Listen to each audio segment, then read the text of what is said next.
conférence, elle est organisée par le collectif Sortir des pesticides 47, à l'occasion du coup de la semaine pour les alternatives aux pesticides, qui se déroule du 20 au 30 mars. C'est un collectif donc, qui œuvre depuis 2016 pour mettre en place l'obligation zéro pesticide dans les collectivités et les établissements du Lot-et-Garonne, et qui met en place des actions pour accompagner les agriculteurs et les citoyens vers la transition pour adopter des pratiques plus respectueuses de l'environnement et de la santé. Donc cette semaine, elle est de la semaine pour les alternatives aux pesticides, elle est également soutenue par Génération Future, qui est une association de défense pour l'environnement et qui mène des actions pour informer des risques de diverses pollutions, promouvoir des alternatives à ces produits qui menacent notre santé et notre environnement. Et donc, on accueille aujourd'hui François Vayrette, qui est le porte-parole de Génération Future. Et donc, on l'a sollicité ce soir suite à une étude qui est parue début février, qui a été faite par la Fondation Nicolas Hulot, donc au sujet de l'échec de la réduction des pesticides en France. Le plan Ecophyto qui prévoyait une réduction de moitié des produits phytosanitaires d'ici 2025, et finalement on observe qu'il y a eu une augmentation de 25% de l'utilisation de pesticides en 10 ans. Et donc cette étude, elle dénonce aussi le manque d'accompagnement et de soutien aux agriculteurs pour utiliser moins de pesticides ou bien pour carrément ne plus en utiliser. Donc sur les 11% de financement annuels qui sont perçus par chaque acteur agricole ou alimentaire, on se rend compte que seulement 1% contribue véritablement à l'aide pour sortir des pesticides. Et donc, voilà la question qu'on se pose ce soir. Pourquoi il y a un tel écart entre ces 11% d'aide et finalement ces 1% qui contribuent réellement à la sortie des pesticides, et pourquoi donc c'est si difficile. Donc, je laisse la parole à Monsieur Vayrette qui va essayer de nous répondre. Merci. Morgane, est-ce que tu peux te présenter? Oui, pardon. Je suis donc Morgane Cazot, je suis l'animatrice du collectif Sortir des pesticides. Enchantée. Je vais essayer de partager mon écran, mais là, il faut que vous puissiez m'autoriser à partager mon écran. Il y a une commande, parce que là, vous avez désactivé le partage d'écran pour les participants. Il y a une petite manip de votre côté à faire.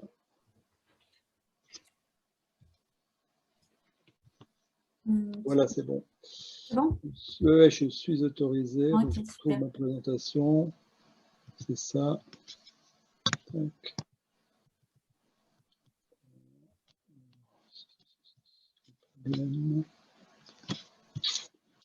En plein écran.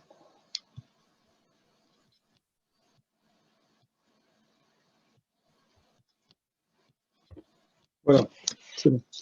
Parfait. Vous m'entendez? Le micro marche bien? Oui. Bon, désolé pour l'image, mon ordi est fatigué. Si ça se dégrade trop, je couperai la caméra. Bon, pour l'instant, je vais laisser comme ça. Donc, merci de l'invitation à venir échanger avec vous.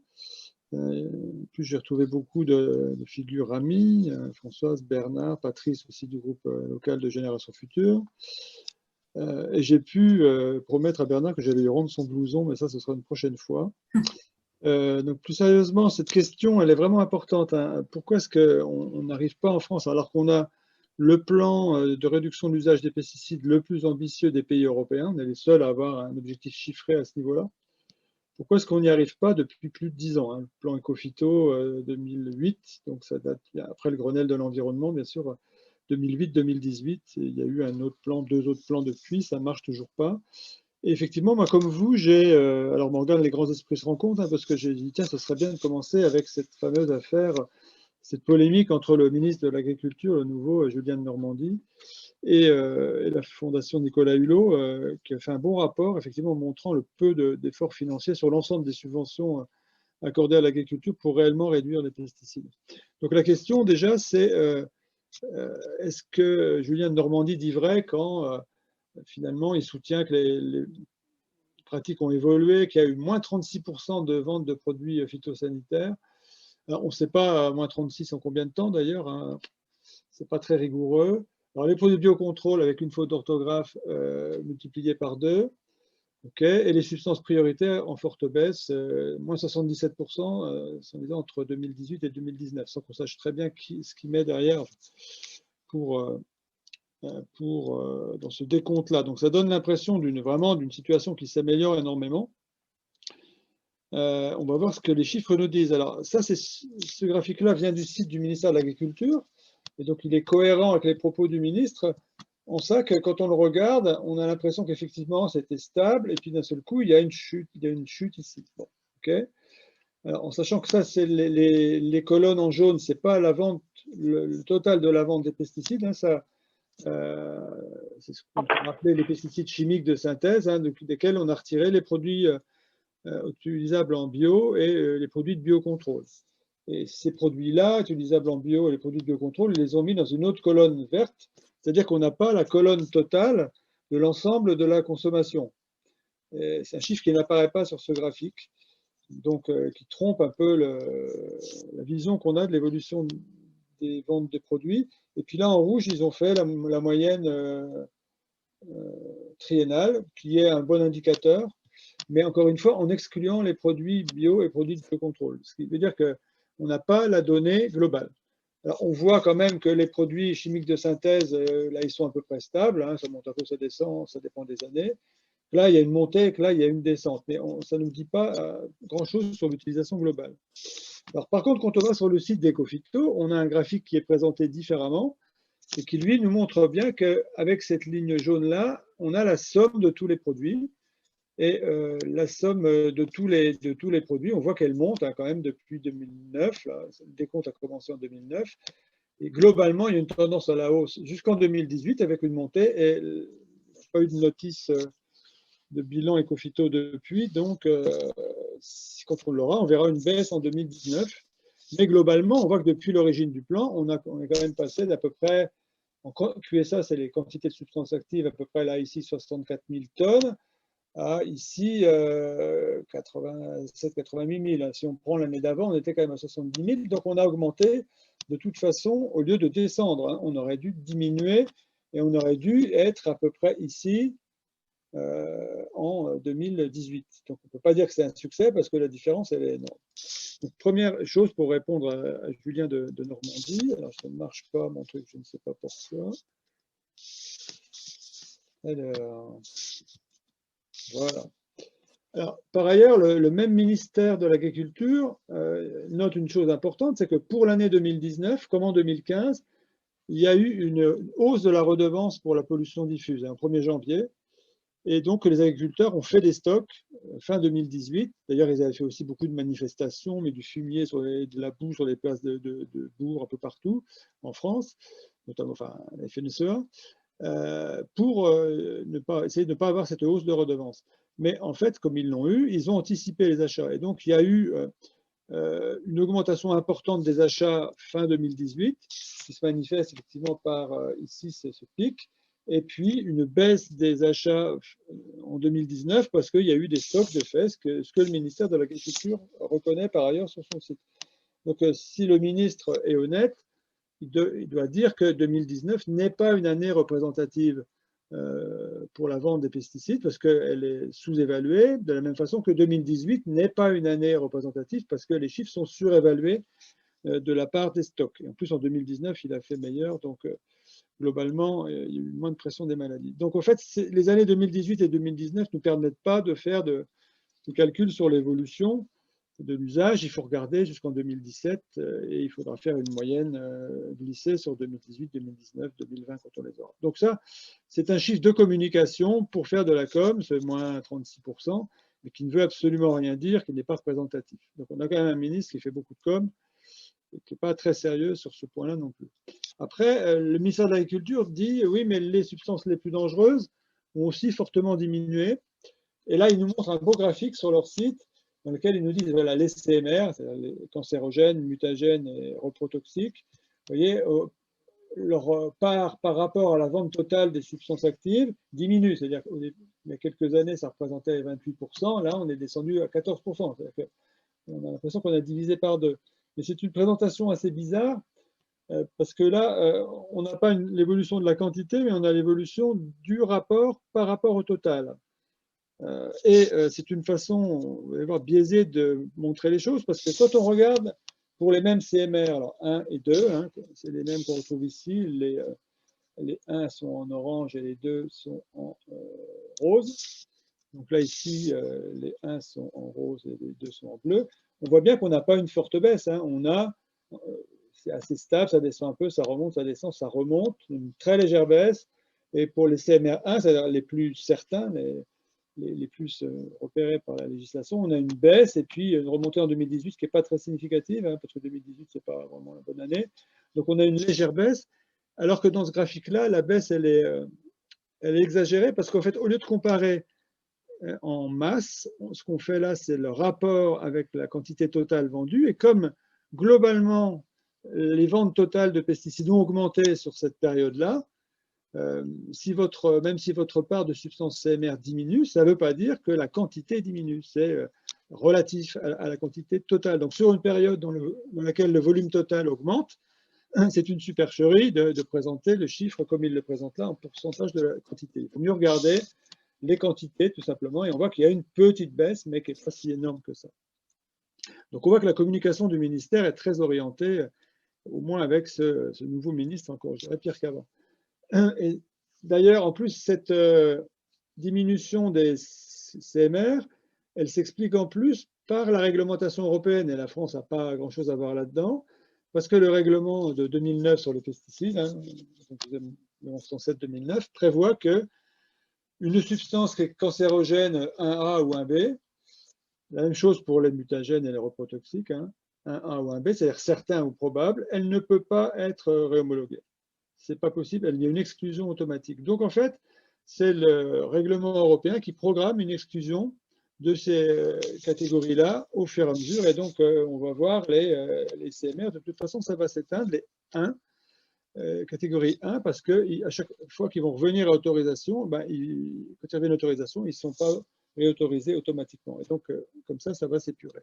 Et là, la France n'a rien à voir là-dedans. Donc il faut quand même modérer l'impact de la politique française sur cette affaire, et prétendre, avec les chiffres d'une seule année faussés par les stocks faits l'année d'avant, que tout va mieux, c'est extrêmement malhonnête. En tout cas, faux. Les chiffres qu'avait avancés la Fondation Hulot étaient justes, mais il s'est arrêté en 2018. Alors, effectivement, on pourrait leur reprocher de s'être arrêté en 2018, année un peu exagérée aussi. Mais en tout cas, on voit bien que ça n'a pas descendu, les quantités. Et globalement, ça a même augmenté pendant cette période de 10 ans. Alors, la question du soir, maintenant qu'on sait qu'on n'est pas sorti des pesticides, contrairement à ce que le ministre nous dit, pourquoi c'est si compliqué d'en sortir? Alors, je vous propose de regarder un certain nombre d'aspects. J'ai essayé de systématiser un peu le truc.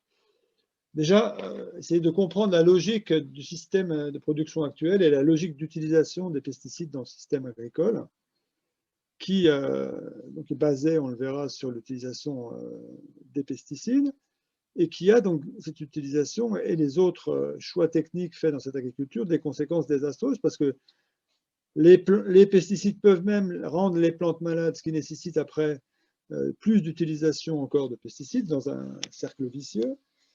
Le système il est aussi basé sur la recherche de haut rendement, très haut rendement, qui sont réalisés avec des engrais chimiques, notamment azotés, qui favorisent eux aussi la prolifération d'un certain nombre d'ennemis des plantes. Le système de production actuel il détruit également la biodiversité, qui est un des filets de sécurité des systèmes, des agro-systèmes normalement. Mais une fois qu'il n'y a plus de biodiversité, les ravageurs pullulent et accentuent la pression. Il faut encore traiter davantage. Et puis, la question des semences est aussi extrêmement importante, puisque les variétés actuellement utilisées sont quand même issues d'une sélection qui privilégiait plutôt le potentiel de production à la rusticité. Et parfois même, ces variétés ne sont pas mises en œuvre dans les meilleures conditions, notamment dans les meilleures régions possibles. Voilà. Et enfin, on terminera avec un petit coup d'œil à ce qu'on appelle le verrouillage économique du système, qui fait que le système a du mal à évoluer, et puis aussi les verrous politiques. Alors, cet article de Laurence Guichard et de ses collègues, alors Laurence Guichard, elle faisait partie des agronomes de l'INRA qui étaient là pendant la construction du plan Ecophyto, sur la réduction de l'usage des pesticides, avec Jean-Marc Ménard et quelques autres.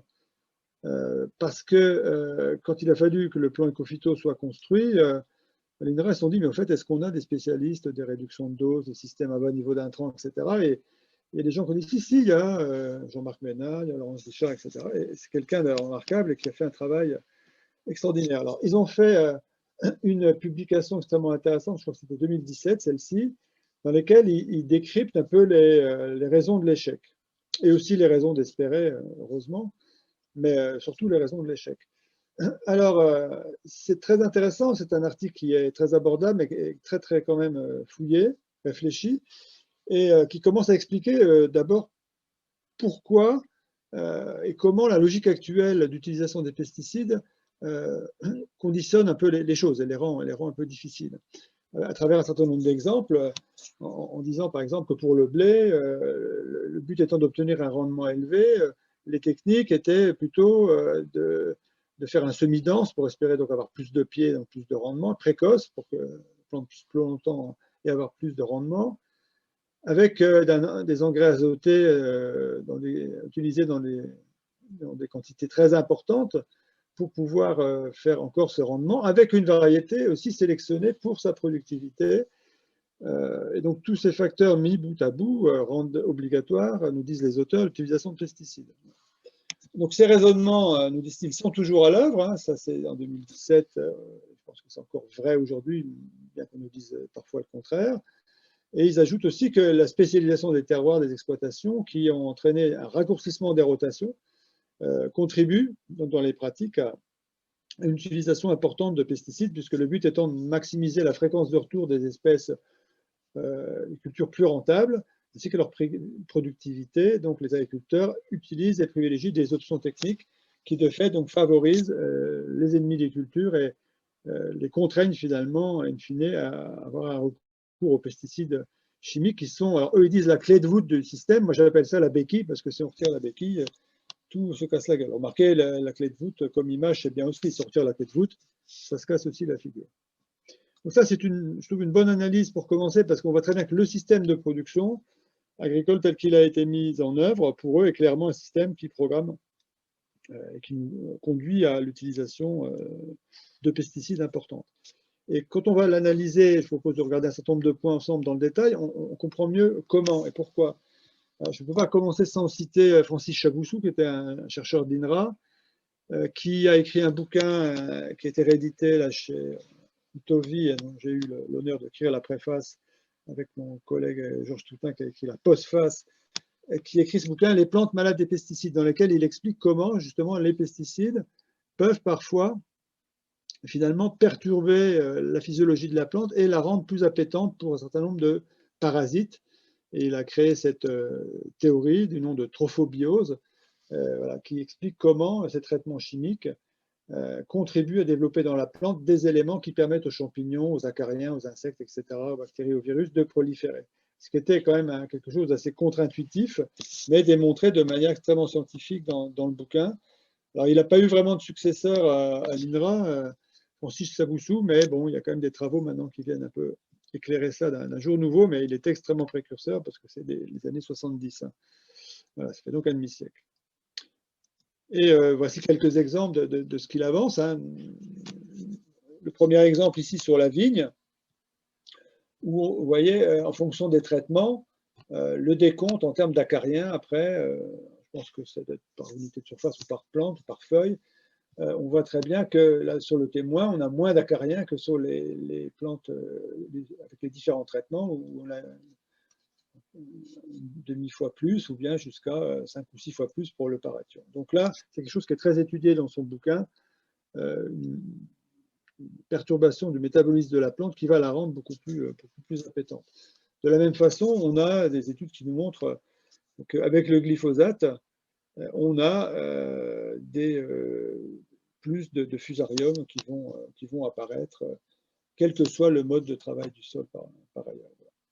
Donc ça, c'est quelque chose qu'il faut avoir en tête, parce que les pesticides qu'on nous présente parfois comme des médicaments des plantes, en fait, parfois, ils peuvent avoir un effet tout à fait inverse, qui est de plutôt les rendre plus sensibles aux agresseurs, aux bioagresseurs, et après, donc, ça engendre d'autres nécessités de traitement dans une sorte de cercle vicieux sans fin. Alors après, il y a la question de l'azote qui est extrêmement importante, puisque l'azote, donc les acides, qu'on va conditionner la quantité d'acides aminés présents dans les tissus de la plante. Il y a un lien entre les deux, plus vous mettez d'azote, plus vous allez avoir d'acides aminés dans la plante, et donc les ravageurs qui se trouvent sur ces plantes vont se nourrir et être plus attirés, parce que la plante est plus nourrissante, et donc se multiplier plus rapidement. Et là, on a donc un exemple sur l'orge, avec un champignon, hein, Angiospoliose, et on voit très bien la différence selon le niveau d'apport d'azote, le pourcentage de la surface foliaire infectée. Alors, en fonction des variétés, les chiffres changent, mais en tout cas, on a toujours la même progressivité, et quand on double la fertilisation, on augmente encore la surface. On voit bien que c'est une fonction de la quantité d'azote par hectare, d'azote synthétique par hectare. Donc ça, c'est la démonstration que voilà, ces rendements élevés, moi je suis en Picardie où les types, à un moment c'était le club des 100 quintaux, hein, le gars qui ne faisait pas 100 quintaux, c'était vraiment pas un bon agriculteur, ça ne manque rien. Sauf que pour faire ces 100 quintaux, il faut un certain nombre de conditions, notamment il faut bombarder en azote au printemps, là, et là les blés sont tellement verts qu'ils sont presque bleu-violet. Mais voilà, le corollaire de ça, c'est que après, ça va être extrêmement appétant pour les insectes ravageurs, et vous allez devoir, ou les champignons, et vous allez devoir mettre plus de traitement. Donc c'est là aussi un cercle vicieux. Et l'azote donc affaiblit aussi les défenses des plantes, en plus de rendre la plante plus appétante. Là, on a un très bon exemple qui combine les deux axes, hein, donc l'apport d'azote ici. Là, vous voyez que plus on apporte d'azote, plus on a d'acides aminés dans les feuilles. C'est ce qu'on a vu aussi dans le slide d'avant. Donc, ça va être plus appétant pour les insectes notamment. Et pendant ce temps-là, les polyphénols, qui sont des composés chimiques qui permettent à la plante de se défendre, diminuent. Et donc, vous avez une plante qui va être plus attaquée, plus sensible aux maladies, aux insectes, et qui aura moins de moyens de défense. Et donc, forcément, il y a un effet de ciseau, là, où elle est à la fois plus malade et avec moins bonne défense. On comprend, si on fait le parallèle avec la santé humaine ou animale, ce que ça veut dire. La maladie a beaucoup plus de chances d'arriver, et donc, pour l'empêcher, la dépendance aux pesticides est la solution que le système, solution technique que le système a trouvée pour que ça tienne. Voilà. Donc, on voit très bien que ce système de recherche de haut rendement ne tient que par ça. Après, il y a la question du manque de biodiversité qui est aussi extrêmement importante. Là, j'ai mis une magnifique photo de plaine céréalière, comme on peut en avoir à Beauce dans la Brie, ou sur le plateau Picard dans le nord de l'Oise, ou dans l'Aisne ou dans la Somme. Moi, j'habite dans l'Oise, mais dans une région encore un peu herbagère. Et vous avez tous en tête la fameuse affaire des dérogations pour les néonicotinoïdes, là, ces insecticides tueurs d'abeilles pour les betteraves. Alors, Nord-Pas-de-Calais, Picardie pour la betterave, c'est là où on en produit le plus. Hein. Effectivement, alors là aussi, la recherche de rendement a été à l'œuvre, hein, puisque les rendements maintenant, avec les néonicotinoïdes, dépassent les 80, voire les 90 tonnes par hectare et par an. Avant, les néonicotinoïdes, c'était moins de 70. Donc, voilà, sans ces produits-là, ces rendements-là ne sont pas possibles. Mais l'aspect biodiversité est extrêmement intéressant. Il y a des études qui montrent que, par exemple, plus vous avez de biodiversité et de haies séparant, ou de bandes enherbées séparant les champs, moins vous avez d'attaques de pucerons. C'est une étude montrant que ça va jusqu'à 14 à 18 fois moins d'attaques de pucerons quand vous avez effectivement des parcelles de taille plus petite et bien séparées par des éléments fixes du paysage qui permettent d'héberger les insectes utiles. Et effectivement, dans les grandes plaines betteravières, les haies, il n'y en a plus beaucoup, il n'y en a même plus du tout dans certains coins, et les parcelles sont immenses, et donc vous avez des conditions très favorables aux attaques de pucerons liées aux mauvaises pratiques culturelles. Alors justement, les éléments fixes du paysage, les éléments semi-naturels, ils sont extrêmement réduits au fil du temps, et on voit qu'en 25 ans, là, on est passé d'1 million 300 000 kilomètres de haies en France à 600 000. Donc ça a été en gros divisé par 2. Ça continue à diminuer, donc ce qui est extrêmement dommageable. Et en plus, c'est une moyenne, mais il y a des régions où c'est pire que d'autres. Et dans les départements céréaliers, là vous avez un département de ma région, la Somme, là vous avez en éléments semi-naturels, haies, etc., très très peu de restants. Là on est en pourcentage, on est peut-être à 4%, 3%. Alors que de l'autre côté, vous avez des départements. Alors, la Manche est très herbagée, bien que le bocage commence un petit peu à se faire rogner par les producteurs de maïs, parce que la vache normande elle est de moins en moins à l'herbe et de plus en plus au maïs. Et puis des départements plus montagneux, avec beaucoup plus d'éléments fixes dans le paysage. Mais les départements où on fait beaucoup de production agricole, c'est quand même ces départements-là où il y a le moins d'éléments fixes du paysage et donc où les pesticides vont être utilisés massivement. Et si on croise ça avec la carte des achats de pesticides qu'on a publiée sur le site de Génération Future il y a quelques jours, on doit retrouver à peu près une cohérence avec ces chiffres. Alors, il y a la recherche normalement d'un bon compromis entre la surface utilisée pour les productions et la surface utilisée pour ce qu'on appelle aussi les infrastructures agroécologiques. C'est un truc extrêmement important à rechercher. Donc on estime que, ça c'est l'OILB, l'Organisation de lutte biologique internationale, qui estime qu'il faut au moins 5% de la surface agricole utile en infrastructure agroécologique pour que ça fonctionne bien. Mais en France, on a des régions où il y a plus de 20%, vous voyez ici, en infrastructure agroécologique. C'est des régions en gros où il y a encore de l'élevage ou des régions de montagne. Et par contre, il y a les régions de production agricole de plaine, comme on dit, intensive. Moi, j'habite ici, je suis plein dedans. C'est plutôt beaucoup plus faible. On a moins de 5%. Enfin, moi, plus exactement, je suis dans le tout petit coin ici où il y a du bleu parce que c'est une région où il y a encore des herbages. Voilà. Mais je suis cerné de l'autre côté par les grandes cultures. Donc voilà, si on devait replanter donc, des infrastructures agroécologiques pour remonter aux 5%, oui, dans ces régions-là, toutes les tâches où on devrait justement porter les efforts pour remonter le tout à 5%. Voilà, donc vous voyez que les zones de grande culture, il y a aussi l'Alsace, la plaine d'Alsace, et puis d'autres qui sont aussi concernés, un degré moindre, mais quand même avec moins d'infrastructures agroécologiques. Donc il y a du travail pour les restaurer, et c'est important, et c'est aussi un des aspects de la PAC, puisque c'est un critère qu'on peut décider de mettre comme étant d'importance pour restructurer ces infrastructures agroécologiques pour permettre à une production agricole moins dépendante des pesticides. Donc c'est un choix politique et agronomique important, de le faire ou pas. Alors parce que cet impact sur les éléments fixes sur les paysages, les infrastructures agroécologiques, il a aussi un impact sur les espèces animales, puisque les pesticides vont impacter par exemple des insectes, les tuer, mais vous avez aussi un impact par exemple sur les oiseaux, qui, une fois que les insectes sont morts, n'ont plus grand-chose à manger. Et si en plus vous arrachez les haies, non plus le gîte, après avoir perdu le couvert. Et c'est comme ça qu'on voit l'effondrement des populations d'oiseaux en zone rurale. Hein. On voit que de 89 à 2005, soit en 16 ans, il y a une diminution de 29% des espèces agricoles, alors que toute espèce, il y a une petite baisse, mais une baisse seulement de moins 7% en France.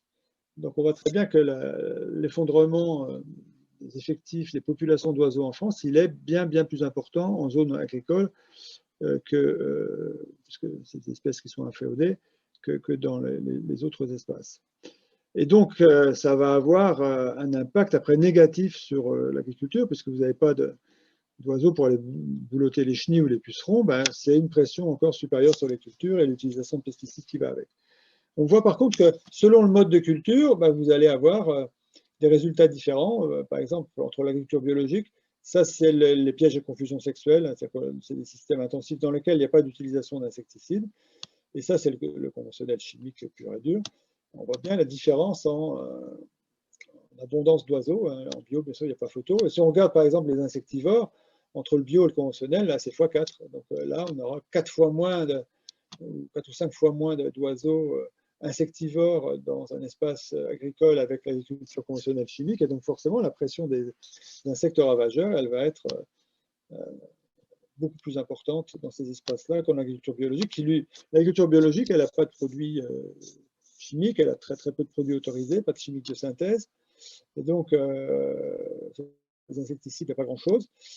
Donc, le premier filet de rappel de l'agriculture bio, ça va être justement la richesse des écosystèmes en espèces utiles pour contrôler les ravageurs.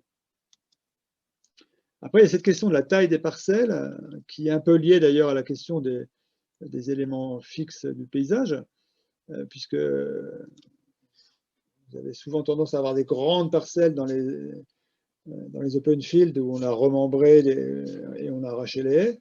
Et puis, voilà, dans les espaces où il y a encore des mosaïques de cultures, comme ici, il n'y a pas que de l'élevage d'ailleurs, il y a aussi des cultures, on le voit bien. Et donc là, on s'aperçoit que les mosaïques de cultures sont importantes pour garder une grande biodiversité dans les paysages agricoles, donc avec tout l'intérêt pour contrôler les ravageurs. Et dans ce travail conjoint de CNRS, de l'INRAE de l'année dernière, les scientifiques, après avoir fait une revue Vivio qu'ils ont faite, ils ont calculé que faire passer la taille moyenne des parcelles de 1 à 6 hectares, les agrandir fois 6, ça diminue autant la biodiversité que de faire passer les habitats semi-naturels dont on a parlé avant, de 35% à 0. Donc c'est considérable, hein. C'est comme si on était dans un endroit avec une biodiversité terrible et que d'un coup on n'avait plus rien. Donc c'est pour ça que une mesure souvent extrêmement productive, c'est le fait de recouper les parcelles, mais pas les recouper avec un fil de fer, hein, les recouper avec des haies, mais des vraies haies, hein, pas des haies bonsaï comme on a parfois le long des routes, mais des haies hautes, de hauts jets, avec une certaine épaisseur pour que ça puisse vraiment jouer son rôle d'hébergement de la biodiversité. Donc ça, c'est extrêmement important et malheureusement, l'agriculture industrielle qu'on a de plus en plus, avec de moins en moins d'agriculteurs, fait qu'on a des parcelles de plus en plus grandes, avec des gros tracteurs, donc voilà, avec leur membrement qui a aussi accéléré tout ça, et conduit à augmenter considérablement la taille des parcelles. Alors, il faut que les parcelles soient aussi de taille raisonnable, parce que si vous avez des insectes utiles dans des haies autour, ça a été calculé dans certaines études, si vous avez des insectes utiles, ils vont faire 100 mètres, 200 mètres maximum pour aller boulotter les pucerons, par exemple, mais ils ne feront pas 500 mètres. Donc, si vous avez des parcelles de 15 à 20 hectares, ils ne feront jamais le voyage jusqu'au milieu. Donc, voilà pourquoi aussi il faut recouper ces parcelles de manière considérable pour qu'il y ait de la biodiversité et que la biodiversité puisse faire le travail de manière efficace. Alors, il y a la question aussi de l'importance des cultures associées qui est rarement abordée, mais parce qu'on a l'habitude de voir des champs de culture monoculture la plupart du temps, un champ de betterave, un champ de colza, un champ de blé, etc. Ça s'explique, on y reviendra tout à l'heure, par le fait que le système économique en aval de l'agriculture, de la production, il est organisé pour traiter facilement de la matière première agricole. Et le mélange est un peu plus compliqué à traiter, donc il n'aime pas. Bien qu'on le voit ici, sur la culture de la betterave, vous allez dire, celui-là, il vient de Picardie, il ne parle que de betterave. C'est vrai que la betterave, cette année, on y a regardé de près avec la réintroduction des néonicotinoïdes, parce que c'était quand même quelque chose, un recul terrible. Voilà, je ferme la parenthèse. Et même sur cette culture où le fameux puceron là, répand cette pathologie, la jaunisse, effectivement, on s'aperçoit que la densité de pucerons va être très importante si on a des betteraves seules, mais si on y met du maïs, il y en aura beaucoup moins. Si on y met du chou aussi, si on y met de la fève, un peu moins aussi. Donc ça peut avoir une influence parce que clairement, il y a des effets sans doute de rupture dans la culture où le prédateur, il n'a pas que des betteraves à les bouffer, et s'il il a une autre plante entre deux, si ce n'est pas une plante qu'il aime, ça va barrer son expansion et ça va faire comme on dit maintenant, un geste barrière, mais là appliqué à l'agriculture qui va freiner la dissémination de ces pucerons. Donc ça, c'est peu répandu, et pourtant, il y a une étude voilà, toute récente, je crois que c'est l'INRA aussi, hein, c'est donc les Français, qui est faite donc par une revue de la Biblio, qui montre que les cultures associées permettent d'augmenter la production de manière importante, 38%, et le revenu des agriculteurs d'à peu près autant. Donc, c'est le fait de ne pas adopter cette technique, c'est pas rationnel. C'est pas rationnel, puisque ce serait un moyen d'augmenter le revenu agricole. Or, on sait que l'agriculture, il y a des gros agriculteurs qui n'ont pas besoin de ça, mais il y en a quand même pas mal qui tirent la langue. Et faire ça, ce serait non seulement un moyen d'utiliser moins de pesticides, mais aussi voilà, d'augmenter le revenu. Et le fait d'utiliser moins de pesticides, ça va aussi permettre d'augmenter le revenu, bien sûr, parce que c'est des externalités en moins. Il y a la question aussi du choix des variétés, de la manière dont ces variétés ont été sélectionnées, qui est importante, puisque la sélection variétale s'est faite davantage sur des critères de rendement, de potentiel de production, que sur des critères de rusticité, hein, capacité à résister aux bioagresseurs. Et d'ailleurs, il y a à peu près un an, j'ai repéré cet article des Échos qui disait, voilà, avec l'interdiction d'un certain nombre de pesticides, finalement, les semenciers sont un peu obligés de sélectionner des variétés de céréales, de léagineux, etc., plutôt sur la résistance aux maladies, et puis des plantes aussi mieux adaptées au réchauffement climatique qu'avant. Et ce qui veut dire que c'est extrêmement intéressant pour moi, parce que ça veut dire déjà que, un, ils ne le faisaient pas avant, donc ça confirme bien l'hypothèse selon laquelle les sélections étaient faites sur des critères de production. Et ça, comment on m'expliquait qu'il y avait un système de notation des variétés, qu'elles arrivaient pour être validées dans le catalogue, et que, un peu comme au bac, il y avait des coefficients, et que c'était quand même la production qui avait la plus grosse importance dans la notation, qui faisait que ça passait la barre ou pas. Et donc, effectivement, ces coefficients, ces critères, on peut les changer. Et si on considère que c'est important d'avoir de la rusticité, de la résistance, et plus prendre en compte ces critères-là. Et puis, ce qui est intéressant aussi, c'est qu'on s'aperçoit que c'est l'interdiction de certains pesticides, interdits pour leur dangerosité, qui va finalement pousser les semenciers à faire ça parce qu'ils n'ont plus de solution chimique. Et ça, c'est extrêmement encourageant pour nous tous et toutes, parce que ça veut dire que à chaque fois qu'on fait interdire un produit parce qu'il est dangereux, c'est bien déjà pour l'environnement, la santé, mais en même temps, ça met une pression sur le système, et c'est pas pour rien qu'on entend toujours la FNSEA brailler aux impasses techniques, etc. Alors, c'est vrai qu'à un moment donné, des impasses techniques chimiques, mais ça ne veut pas dire qu'il n'y a pas d'autres techniques, on vient d'en voir un certain nombre, et que parmi ces solutions, il y a la sélection variétale qui peut aussi amener des solutions. Bon, ça ne se fait pas du jour au lendemain, mais voilà, ça peut, forcé par le manque de solutions chimiques, permettre d'évoluer. Ça, c'est une bonne nouvelle. Et enfin, il y a la question de l'adéquation entre les plantes ou les variétés qu'on utilise et le terroir. Je prends souvent l'exemple de la Golden dans le Limousin, où c'est, je crois, la fréquence de traitement sur la pomme la plus importante de France, au-dessus de 40 traitements dans l'année, ce qui est considérable.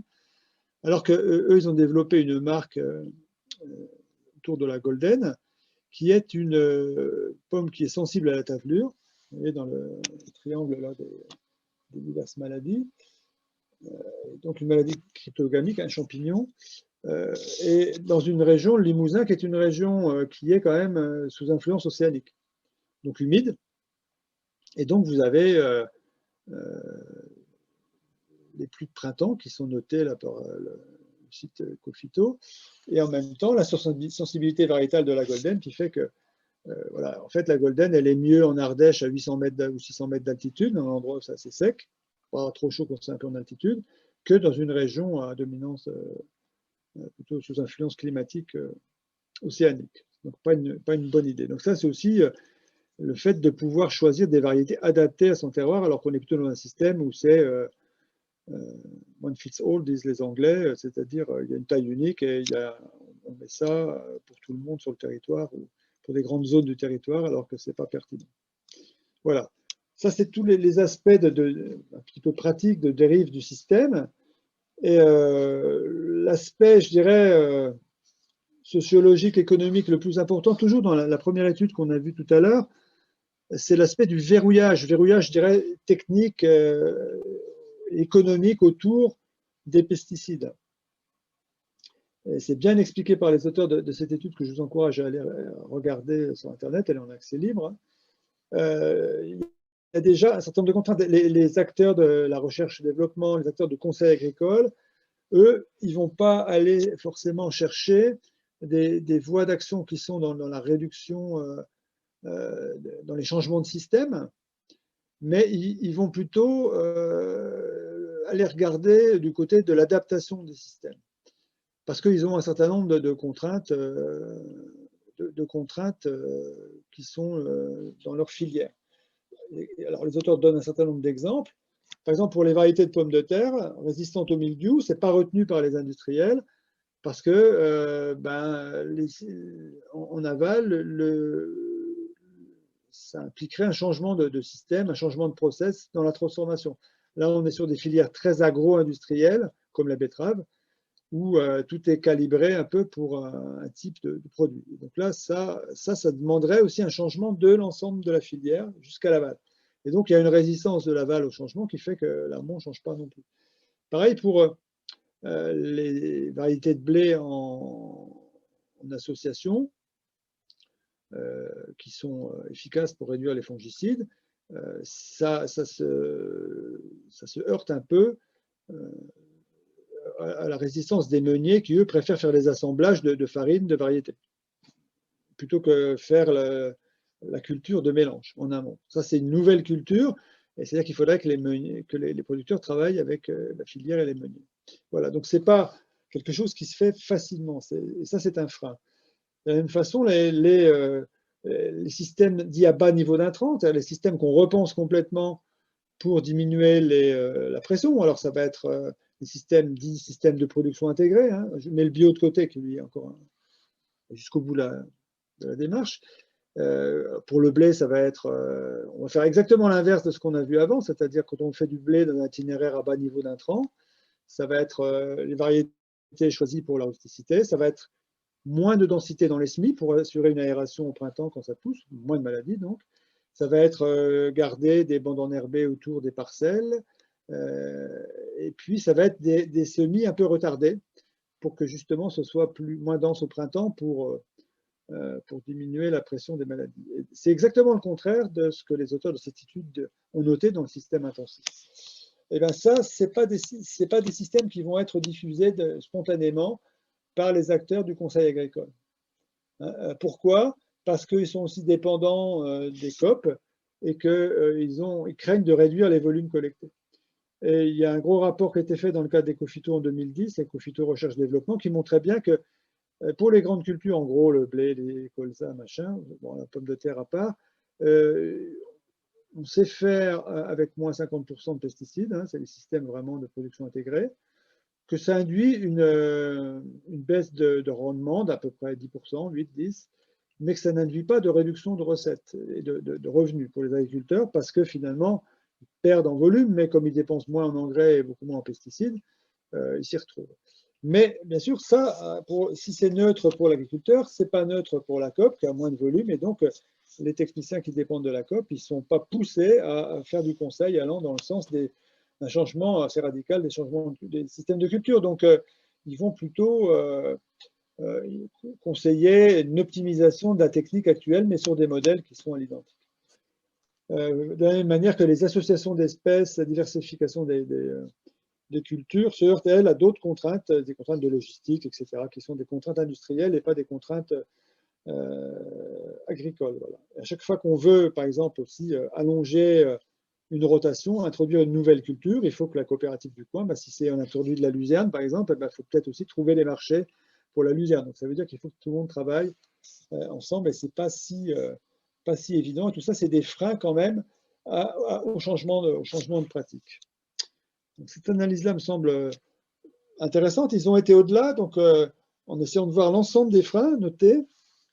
Donc effectivement, sur le plan économique, ils notent bien que le fait qu'on soit dans des systèmes avec des installations industrielles dans l'aval, la nécessité d'amortir ces installations-là, ça pousse à la spécialisation régionale hein, des productions, et donc ça contraint après tout l'amont, dans toute la production, et donc ça a comme effet de rejeter les solutions techniques qui pourraient entraîner éventuellement une baisse de la production avec des itinéraires à bas niveau d'intrants. Donc en plus au plan social, il n'y a pas d'organisation qui ait de légitimité pour organiser les alternatives aux pesticides. Alors, le bio, c'est à part, il est organisé, mais des associations d'agriculteurs en itinéraire technique à bas niveau d'intrants, il n'y en a pas beaucoup. J'en connais quelques-unes. Il y en a une dans l'Eure, parce qu'il y a un très bon agronome qui la Chambre d'agriculture laisse faire ce travail, mais bon, il n'y en a pas tant que ça. Et donc, ça ne permet pas d'organiser ça, y compris en formation, en conseil, de manière structurée. Et puis, pour un conseiller agricole, il est effectivement plus risqué par rapport aux agriculteurs qui conseillent en disant de ne pas traiter, alors que ce serait nécessaire, qu'en conseillant de traiter quand ce ne serait pas nécessaire. Et alors que justement, pour arriver à des bons résultats dans ces itinéraires techniques à bas niveau d'intrants, un système de production intégré, comme le fait justement le groupe dont j'évoquais l'existence dans l'Eure, conduit par Bertrand Aumont, qui est un type super. Des grosses fermes, mais ils font sur 150-200 hectares des grandes cultures avec moins 50, moins 60% de pesticides depuis plusieurs années. Parce que lui, c'est un conseiller agricole qui a accepté de prendre ce risque et de travailler dans un travail collectif avec un groupe d'agriculteurs pour prendre ce risque et les amener eux-mêmes à passer certains traitements et à changer leur pratique. Mais évidemment, il y a toute une partie de ces collègues qui ne prendront pas ce risque-là. Après, au plan, je dirais, intellectuel, cognitif, c'est aussi les solutions simples qui prévalent. Hein. La solution à chaque problème, son intrant, elle n'incite pas naturellement ni les agriculteurs ni les conseillers agricoles à s'approprier des mesures techniques préventives qui sont plus complexes, vécues aussi comme plus dangereuses, plus hasardeuses. Et ça conduit donc de fait à une perte de compétences sur des solutions qui sont pourtant traditionnelles comme les rotations et d'autres. Donc en fait, c'est les solutions simplifiées qui ont tendance à tenir la corde pour ces raisons-là. Et puis il y a aussi le fait que, alors, dans certains coins, ça a tendance un petit peu à s'éroder, mais je parlais tout à l'heure du club des 100 quintaux en Picardie. Le prestige de rendement élevé, hein, le beau champ sans une seule herbe, etc. D'ailleurs, même l'expression de mauvaise herbe, c'est une espèce d'image de l'agriculteur et les cultures propres, etc., entre guillemets, le beau fruit, voilà, qui peut sévir chez les agriculteurs, chez les consommateurs aussi d'ailleurs. Et ça renforce aussi la dépendance aux pesticides, puisque voilà, celui qui va avoir quelques herbes dans son champ, on va dire que son champ n'est pas propre, c'est un mauvais agriculteur. Tout ça, ça exerce des pressions sur le milieu qui sont encore des pressions pour une utilisation importante de pesticides. Enfin, sur le plan réglementaire, ils identifient les autorisations de vente accordées aux variétés pures, hein, qui font qu'un agriculteur ne peut trouver sur le marché des semences d'associations variétales. Voilà, et puis de la même façon, sur ce qui est normalisation, par exemple sur la qualité des fruits, ça privilégie une absence de défaut absolu sur l'épiderme, la peau des fruits, qui est impossible à atteindre tout le temps sans pesticides. La petite marque de tavelure ou la petite marque, etc., va rendre le fruit, va le déclasser, ce qui est quelque chose qui dépend de l'aval aussi là, et qui n'est pas, qui contraint finalement, pour des raisons purement esthétiques, à une utilisation de pesticides importante. Alors, ça, c'est assez bien résumé il y en a d'autres que je vous laisse découvrir dans l'étude, mais les auteurs terminent par quelque chose qui est extrêmement important, c'est le verrouillage, qui est le verrouillage, je dirais, plus politique de cette affaire, et qui est lié aux organisations professionnelles agricoles, au premier rang desquelles la FNSEA, parce que quand le plan Ecophyto a été discuté, négocié. Enfin, moi, j'ai participé à ces réunions-là. Après le Grenelle de l'environnement, en 2007, il y a eu des réunions à l'Académie d'agriculture à Paris. C'était Paillotin, l'ex-président de l'INRA, qui présidait ça. Et puis, il y avait les gens des ministères, quelques personnes des associations, dont moi, des agronomes, des élus, et des représentants de l'industrie et des syndicats agricoles. Et on ne peut pas dire qu'ils aient mis beaucoup d'enthousiasme à aller dans cette direction. Alors après, ils ont fait effectivement un peu semblant de jouer le jeu, etc. Mais c'est souvent dans les discours, et les auteurs de l'étude ne s'y trompent pas. Ils notent que les modalités du plan ont été concertées avec les représentants de la profession agricole, qui sont manifestement convaincus que le système socio-technique actuel n'a pas vraiment d'alternative. Et donc, ils n'ont pas pu se projeter dans un scénario de déverrouillage mentalement. Alors ça, je trouve cette expression extrêmement vraie, puisque je pense que c'est ça le problème. Ils sont persuadés qu'on ne peut pas faire autrement. Et donc, ça freine complètement le progrès. D'ailleurs, les auteurs remarquent que rien ne semble avoir changé au moment du lancement du second plan. Et je peux attester parce que moi, je participe à ces réunions-là. Et d'ailleurs, ils citent un appel à un plan Éco-Phyto 2 du Conseil de l'agriculture française, qui est composé de la FNSEA, Jeunes agriculteurs, son syndicat satellite, et puis l'Assemblée permanente des chambres d'agriculture, la COP de France, le titre est parlant, hein, plan Éco-Phyto pragmatique, ça veut dire que, voilà, attention, ce qui est trop ambitieux n'est pas pragmatique. Et donc cet appel, il argue de l'absence de solutions alternatives aux pesticides pour rejeter les objectifs et les plans du ministère. Voilà, nous raisonnons les applications, nous sommes prêts à aller plus loin si nous disposons de moyens. Nous raisonnons les applications, et derrière ce terme, c'est l'agriculture raisonnée, qui finalement est une agriculture chimique intensive qui ne fait que finalement de rien changer au système, mais bon, j'ai regardé s'il y a des pucerons en fait avant de traiter contre les pucerons. C'est ça l'agriculture raisonnée. Mais il ne s'interdise aucun produit. Il n'y a pas d'objectif chiffré de réduction des pesticides. Simplement, on va dire que c'est l'agriculture chimique faite à peu près correctement, mais c'est de l'agriculture chimique. Ce n'est pas une agriculture qui vise à diminuer l'emploi de la chimie. Et donc, effectivement, ce verrouillage des organisations professionnelles agricoles, il est, j'en atteste, absolument flagrant. Et eux, la seule chose qu'ils mettent en avant, c'est toujours le progrès technique, technologique, le raisonnement des traitements, les drones pour regarder, les machins par satellite, les buses anti-dérive ou les buses de dernière génération. C'est-à-dire qu'on ne change pas le système, on garde le système tel qu'il est, simplement on fait de l'optimisation technique. Alors là, on sait que le potentiel de progression, de réduction plutôt de ça, c'est moins 10, moins 15% à tout casser. Et que pour aller au-delà, eh bien, il faut aller sur des systèmes en rupture, des systèmes dits à bas niveau d'intrants, type système de production intégré, avec un changement dans la rotation plus long, le choix des variétés, et toutes les techniques agronomiques qui vont avec, que j'ai évoquées rapidement, densité de semis, semi-retardée dans la saison pour les céréales, etc. Mais donc, vous voyez que la FNSEA, finalement, elle n'a jamais joué le jeu, et comme le plan Éco-Phyto était un plan d'engagement volontaire, qui n'était pas juridiquement contraignant, il était possible de dire oui d'un côté, puis de faire tout de l'autre côté pour que ça capote. C'est d'ailleurs ce que je pense qu'ils ont fait depuis longtemps. C'est pas pour rien que ça marche pas. Voilà. Donc, et c'est aussi pour ça que nous, chez Génération Future, fort de ce constat, on dit maintenant, comme on voit que l'engagement volontaire ne fonctionne pas, il faudrait peut-être mettre un niveau de contrainte et dire, voilà, fixer les objectifs dans le temps. Dans 5 ans, on devrait être là. Dans 10 ans, on devrait être là. Dans 15 ans, on devrait être là. Et puis, faire en sorte, avec un système de bonus-malus, que ceux qui font des efforts, qui respectent les objectifs ou vont au-delà, bénéficient, par exemple, d'un fonds d'assurance récolte, qui permettrait d'encaisser des destructions dans la récolte des très mauvaises années, et qui serait financé par ceux qui ne font pas d'efforts, et qui auraient des malus importants. Pourrait être, par exemple, sur une hausse considérable sur les redevances sur pollution diffuse, et qui serait vraiment dissuasive. Pour l'instant, c'est quelque chose qui demande du courage politique et qui n'a pas été mis en œuvre par le pouvoir politique. Voilà. Donc, j'arrête là ma présentation pour pouvoir garder un peu de temps avec vous pour les échanges. Et je vais donc arrêter de partager mon écran en vous remerciant de m'avoir écouté. J'espère que l'image est encore à peu près correcte. Oh, ça va. Merci, Monsieur Wayret, pour votre présentation, très riche et enrichissante. Moi, personnellement, j'ai appris plein de choses. Donc voilà, maintenant, je vous laisse poser vos questions. Alors, puisqu'on n'est pas si nombreux, ce qu'on peut faire, c'est que vous pouvez soit lever la main sur le Zoom, ou bien poser votre question, si vous voulez, sur le chat, et je la lirai à François Wayret pour qu'il puisse y répondre.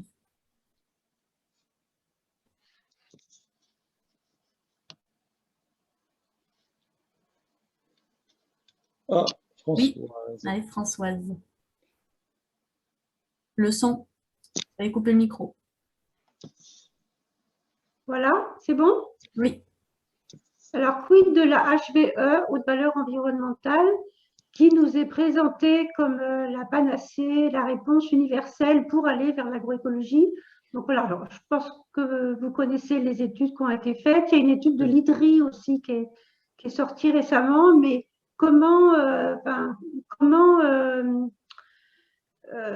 utiliser éventuellement la HVE, mais c'est présenté comme un peu comme l'outil incontournable et unique pour évoluer vers l'agroécologie. Oui, alors c'était une très bonne question, merci. Alors, c'est un truc qui se répète depuis longtemps, cette affaire-là. C'est-à-dire qu'il y a le chimique, bon, c'est ce que c'est. Il y a le bio, c'est ce que c'est. Et après, la question, c'est qu'est-ce qu'on fait entre deux, quoi. C'est la fameuse troisième voie qui est la voie de la sagesse, disent les Chinois, mais enfin bon, passons. Et il y a toujours un enjeu autour de ça. Et d'ailleurs, c'est comme ça qu'est née l'agriculture raisonnée dans les années, la fin des années 90. Alors que la production intégrée, la lutte intégrée était quand même sur la pente ascendante. En France, on avait des très bons spécialistes. Il a été créé l'agriculture raisonnée, poussée par l'État, hein, et poussée par les firmes agrochimiques aussi. C'était l'UIPP qui finançait ça, pour justement occuper cette voie du milieu. C'est un peu comme un jeu d'échecs où il faut occuper l'espace. Et donc, ça s'est fait comme ça. Bon, l'agriculture raisonnée, c'est un peu en perte de vitesse. Hein. Il n'y a plus beaucoup de fermes qui se labellisent. Les gens ont compris que c'était bof. L'agriculture raisonnée respectueuse de l'environnement, c'était pas si respectueux de l'environnement. Et donc, après le Grenelle, il y a ce truc de HVE qui est apparu. De valeur environnementale, c'était un peu défendu par FNE. L'idée étant d'avoir un label un peu musclé. Bon. Le problème dans ce truc, c'est qu'il y a deux voies dans le HVE, la voie A, la voie B. Et il y en a une qui est beaucoup moins exigeante que les autres. Hein, je n'ai plus en tête les trucs par cœur, mais et donc c'est souvent cette voie-là qui est adoptée. Et c'est vrai que ça ne change vraiment pas grand-chose. Ce n'est pas exigeant assez. Bon, c'est mieux qu'un type qui ne fait aucun effort, mais ce n'est pas du tout satisfaisant. Et le problème, c'est que ça existe maintenant et que donc, comme ce label existe, qu'il est en plus un peu poussé par l'État, du coup, il est aussi repéré par des acteurs de la grande distribution. Moi, je sais que j'ai eu des échanges avec eux et il y en a certains qui mettent ça en avant parce que comme c'est un label qui existe, officiel, pour eux, c'est un argument de vente. Parce que s'ils n'ont pas ça, quel autre label il y a? Le label production intégrée n'existe pas, malheureusement. Et donc, s'il y a à la fois l'État qui pousse et à la fois des acteurs économiques qui poussent, ben ça se développe. J'ai une question sur le film avec Paul François. Oui. Alors, Paul François, que je connais bien. Alors, Paul François, c'est marrant parce que Paul François, c'est un agriculteur intensif avant. Et moi, je l'ai rencontré la première fois, il y a déjà bien longtemps, à Ruffec, juste avant qu'il crée Phytovictimes, l'association de victimes des pesticides. On s'est retrouvé là-bas avec ma collègue Nadine, et puis Monique Robin, on avait fait venir un avocat, des scientifiques, pour animer une réunion avec eux. Et au début, on se regardait un peu de travers, je dois dire, parce que lui il disait, oula, c'est un écolo, machin. Lui était plutôt dans le moule FNSEA, et donc c'est bon. Mais bon, on a appris à se connaître, et lui, il a un parcours extraordinaire, parce que ce film, La vie est dans le pré, fait suite au premier qui était La mort est dans le pré, et qui lui était la face sombre du système avec les dégâts des pesticides chez les agriculteurs. Donc là, lui, il a évolué, il a réussi à organiser cette association autour d'un groupe d'agriculteurs pour défendre les droits donc des agriculteurs malades des pesticides, les faire reconnaître. Il y a eu quelques progrès qui ont été faits sur les reconnaissances en maladies professionnelles, certaines pathologies qui ont été... Voilà. Et puis le fonds d'indemnisation des victimes. Et puis ce second film, lui, il est intéressant parce qu'il montre la conversion de son exploitation au bio. Pour lui, ça a été un cheminement long. Hein. C'est ça l'intérêt du film, c'est que ça montre que c'est pas facile aussi, que quand on fait des études, qu'on est dans un milieu où tout vous pousse à être dans le système agricole intensif chimique, passer au bio, dans une région qui était, un environnement proche qui n'était pas très riche en bio, c'est pas si simple. Et il y a des tâtonnements, voilà. Il y a des tâtonnements, mais il y a aussi des réussites et des encouragements à avoir. En tout cas, je trouve que c'est intéressant parce que ça complète complètement la première partie de son itinéraire. C'est un gars qui est quand même un itinéraire incroyable, mais qui a eu quand même des périodes très difficiles, parce que lui a été malade, mais il est encore malade par moments, très malade de son exposition aux pesticides. Et donc, après toutes les attaques qu'il a subies au cours du procès, c'est quand même très compliqué. Et en plus, comme sa femme est décédée entre-temps, il y a quelques temps, c'était compliqué. Et malgré tout, il a réussi à tenir cette volonté d'aller jusqu'au bio. Et je dois dire que là, il m'a vraiment surpris, parce qu'à un moment donné, je pensais qu'il ne ferait pas le saut, que c'était trop difficile, mais il l'a fait quand même. Et ça, bravo, chapeau. Voilà, oui, il l'a fait et il exprime sa satisfaction quoi, dans le film. Ouais. C'est ça qui est intéressant, quoi, parce que finalement, il dit, je ne sais pas s'il le dit explicitement, mais enfin, si j'avais su, je l'aurais fait plus tôt, quoi. Exactement. Bah, comme beaucoup d'agriculteurs, une fois qu'ils ont sauté le pas, hein, en bio, mais c'est la bascule qui est compliquée. Et voilà, il faut se lâcher, en fait. Hein. C'est un peu le même sentiment même pour les agriculteurs qui vont, sans aller jusqu'au bio, être dans la réduction importante des pesticides. C'est le moment où on enlève les roulettes sur le vélo quand on est gamin. C'est la même chose, et on va se casser la gueule, et à un moment donné, il faut lâcher, il faut enlever le truc et rouler tout seul. Et ça, ils l'expriment tous très, très, très, très bien. Je vois que j'ai une question sur la FNAP qui crée son label bio français équitable. Oui, j'avais entreaperçu ça, j'en sais pas plus que ça. Moi, je trouve que c'est bien parce que comme le bio se développe, la demande en bio se développe, il y a du bio qui vient d'un peu partout, puisque la production française, elle a beau s'être développée, elle n'est pas forcément développée assez. Et puis, dans le bio, il n'y a pas que le mode de production, il y a aussi d'autres valeurs. La proximité et l'aspect social, donc le fait que ce soit équitable, c'est bien, et ça permet d'avoir des garanties supplémentaires. Dans le bio, il y a toujours eu une concurrence sur les labels, hein, parce qu'il y a le label bio, il y a le label Déméter, il y a Nature et Progrès, voilà, chacun avec des valeurs. Et donc moi, ça, je trouve ça plutôt bien, parce que c'est un rappel en fait à la multiplicité des valeurs de la bio, qui ne sont pas seulement le fait de ne pas utiliser de pesticides, c'est d'autres systèmes de production qui permettent incidemment de ne pas utiliser de pesticides de synthèse, et puis d'autres valeurs aussi sociales, etc., qui sont importantes.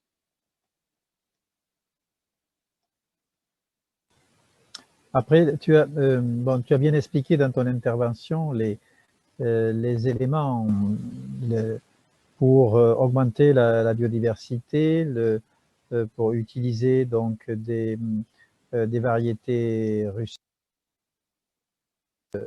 Voilà, enfin les différents, je dirais, les différents éléments qui permettent justement, d'un point de vue agronomique, de tenir la route en bio, de pouvoir passer en bio. Mais justement, c'est la question que je voulais poser là, c'est est-ce que, moi ça fait longtemps que comme il y a un moment que je suis à la retraite, ça fait un moment que je n'ai pas regardé le cahier des charges de la bio. Voilà, est-ce que justement il n'y a pas un certain nombre de non-dits ou de faiblesses dans le cahier des charges officiel qui fait que, à la limite, on peut passer en bio en respectant le minimum là, du cahier des charges sans qu'il soit fait obligation, en quelque part, justement d'utiliser les rotations, ça je crois que ça fait partie des obligations, mais voilà, il y a peut-être là je pose la question, quoi. Est-ce qu'il n'y a pas quelques insuffisances du cahier des charges?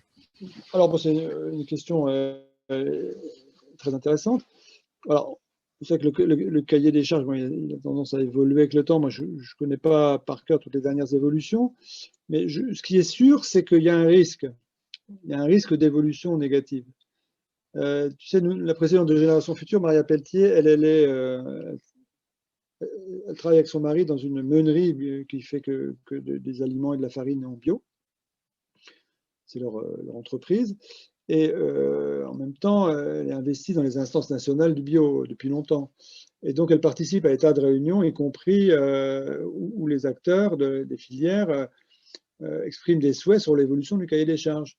Et je l'entends tout le temps se plaindre d'être obligé de se battre contre un certain nombre d'acteurs économiques pour justement ne pas avoir de dérapage sur la tolérance à des adjuvants, parce qu'il y a la production et après, il y a tout, après la production, les trucs qu'on peut rajouter dedans. Hein. Effectivement, voilà, donc des choses extrêmement importantes. Et parce qu'elle, bon, c'est dans ses valeurs, mais si elle comprend bien que le jour où le cahier des charges commence à se déliter et que les gens comprennent, la confiance, ça se gagne lentement, mais ça se perd vite. Hein, et que après, ça peut être aussi une catastrophe pour l'agriculture bio. C'est-à-dire que le problème, c'est qu'en ce moment, on est à un moment où la croissance du bio est à 2 chiffres au niveau de la consommation. Donc ça augmente très vite, plus vite que la production, même si ça croît en France, mais pas à la même vitesse. Et pour tout un tas de productions, on est obligé d'importer, etc. Donc ça pose cette question-là. Et puis pour d'autres, ben, il y a des conversions, mais les convertis qui arrivent ne sont pas tous des militants. Il y a des gens qui sont là aussi pour l'opportunité économique. Et donc eux, ils ont tendance à plutôt regarder du côté de la simplification que du côté de on colle à des valeurs, etc. Donc ça fait et c'est logique, c'est absolument impossible que ça se passe autrement. On ne peut pas avoir une consommation de bio qui se développe rapidement, et ça, ce qui est bien, sans avoir ce corollaire d'avoir à assimiler de nouveaux agriculteurs bio qui n'ont pas forcément la même culture que les anciens. Hein. Entre un bio historique à 40 ans de carrière et puis un gars qui était en intensif jusqu'à l'année dernière, forcément, il y a une différence de vécu, de compétences aussi. Donc ça engendre des demandes différentes. Et puis chez les industriels, dans l'aval aussi des productions, eux aussi, ils voient des marchés arriver, donc eux, ce qu'ils veulent, c'est pouvoir fournir les marchés pour gagner de l'argent.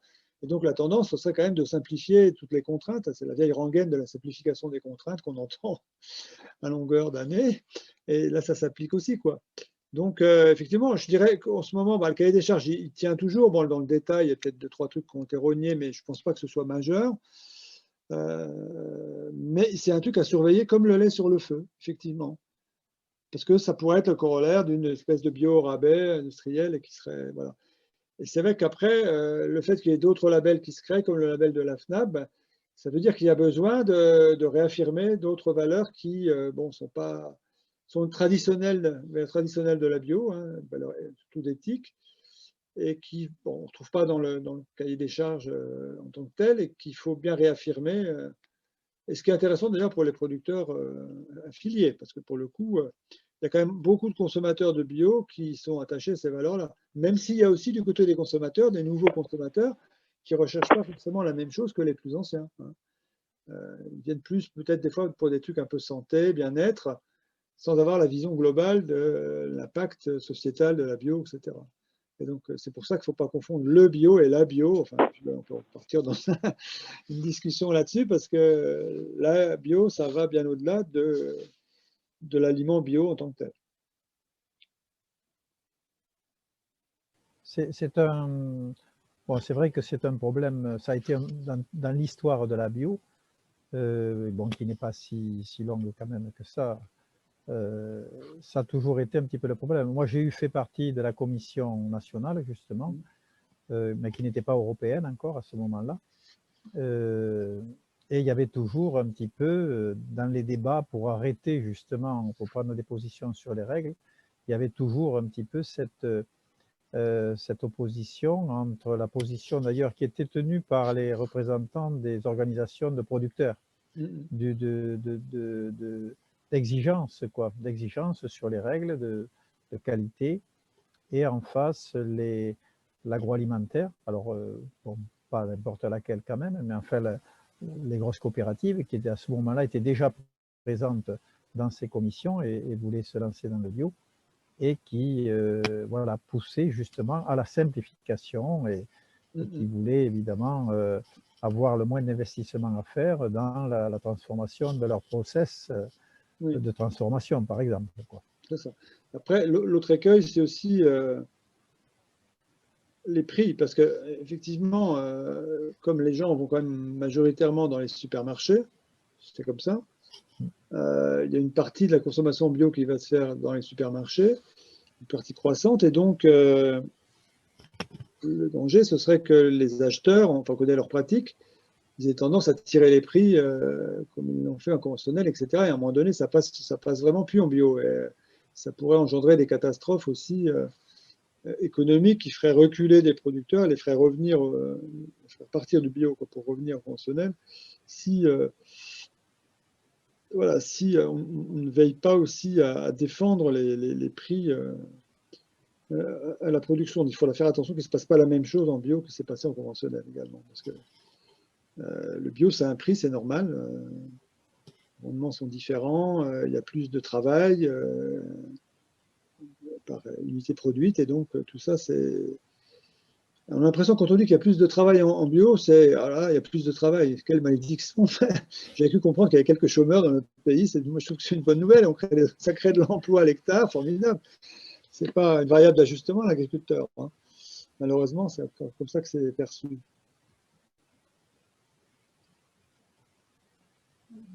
Alors, comment réfuter l'argument qui dit qu'il n'y a pas d'alternative? Alors ça, c'est la question à 300 000 $. Vous avez vu que les auteurs de l'étude, là, c'est des gens qui sont expérimentés, des chercheurs expérimentés dans les systèmes à bas niveau d'intrants. Ils disent non, mais ça c'est faux. Ils le disent. Hein, c'est le discours, mais c'est faux. On le sait bien que c'est faux, puisque il faut renvoyer, si vous voulez du lourd, il faut renvoyer au rapport Ecophyto Recherche et Développement de 2010, c'est un gros pavé.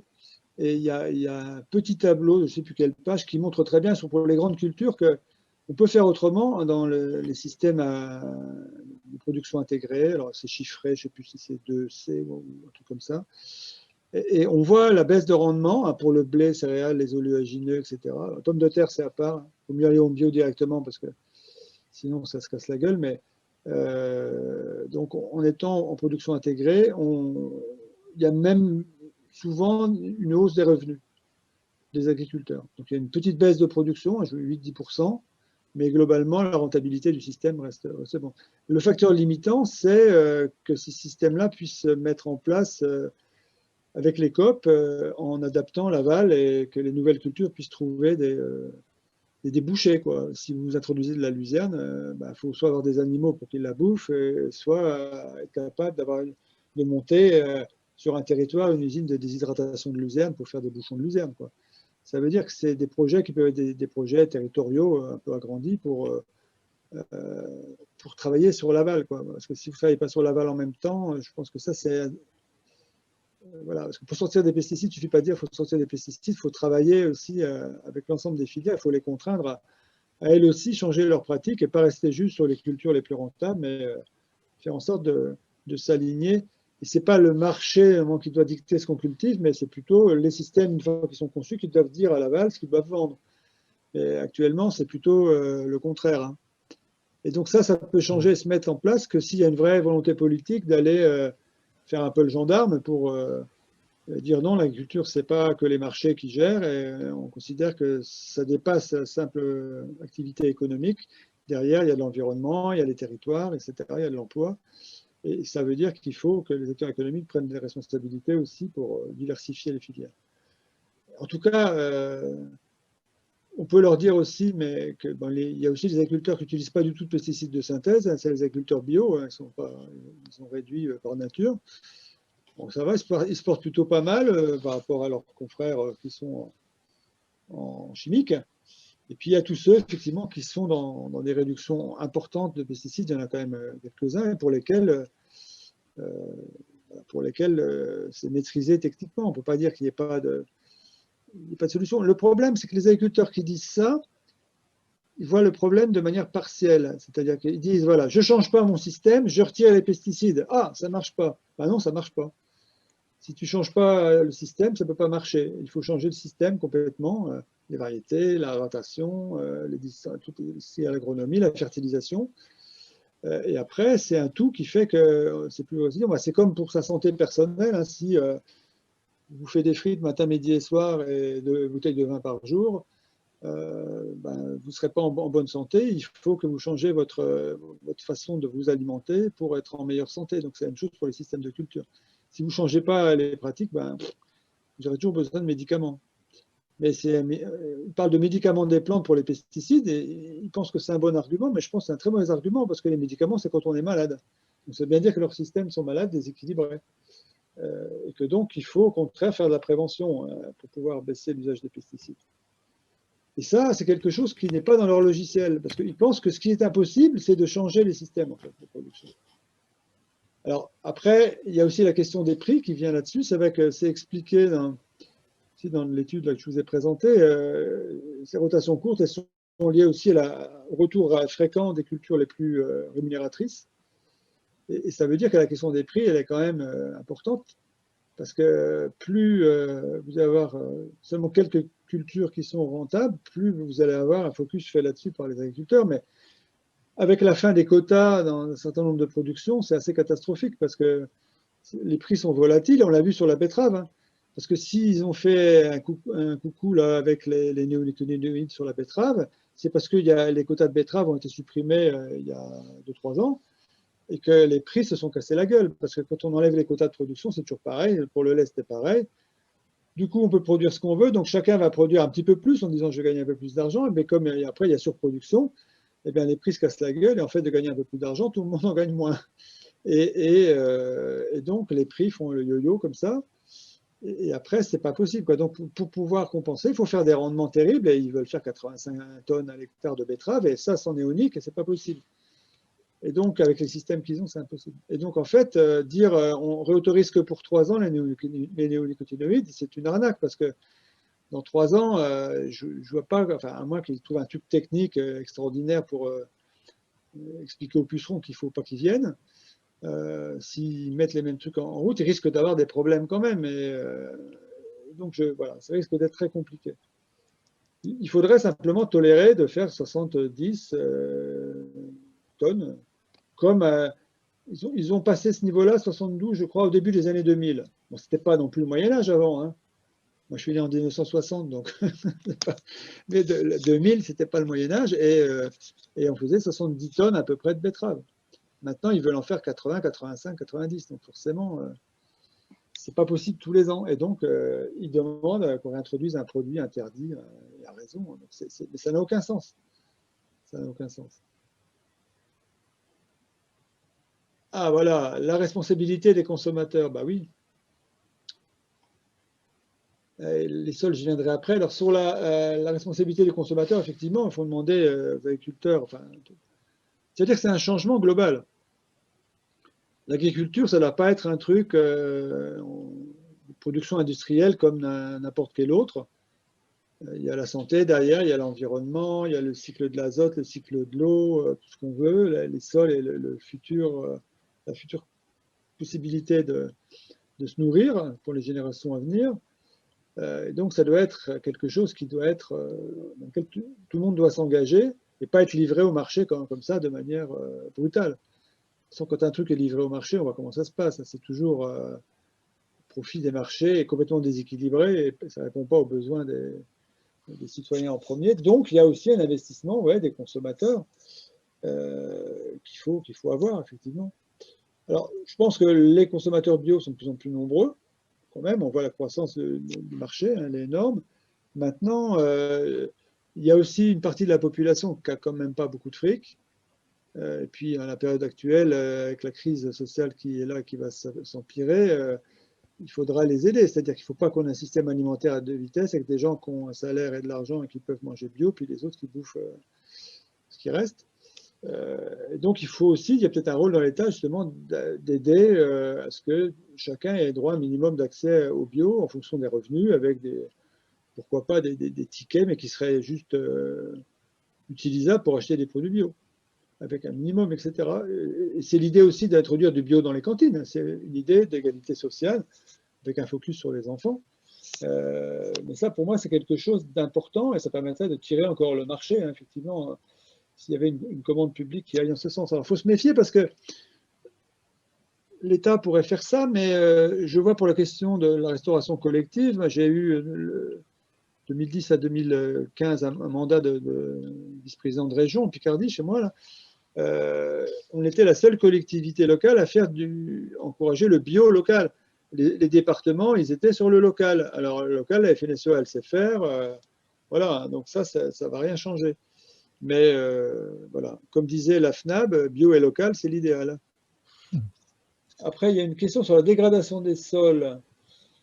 Tac, tac, tac. Est-ce que ça peut être un facteur limitant pour la culture chimique? Oui, peut-être dans certaines régions, effectivement. Ça dépend de l'état des sols. C'est sûr que les rendements plafonnent quand même. Hein, voilà.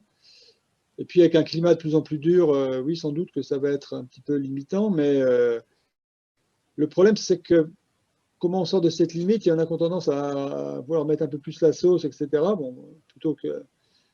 Et puis après, il y a des gens qui vont faire du sans-labour, qui est assez à la mode. Le pourcentage est faible chez les agriculteurs. Mais les objectifs de maintien de la fertilité et de la structure du sol sont intéressants dans les techniques simplifiées, ou le non-labour, quoi. C'est-à-dire que, mais il y a toujours utilisation de certains pesticides comme le glyphosate pour désherber, ce qui pose un problème toujours, quoi.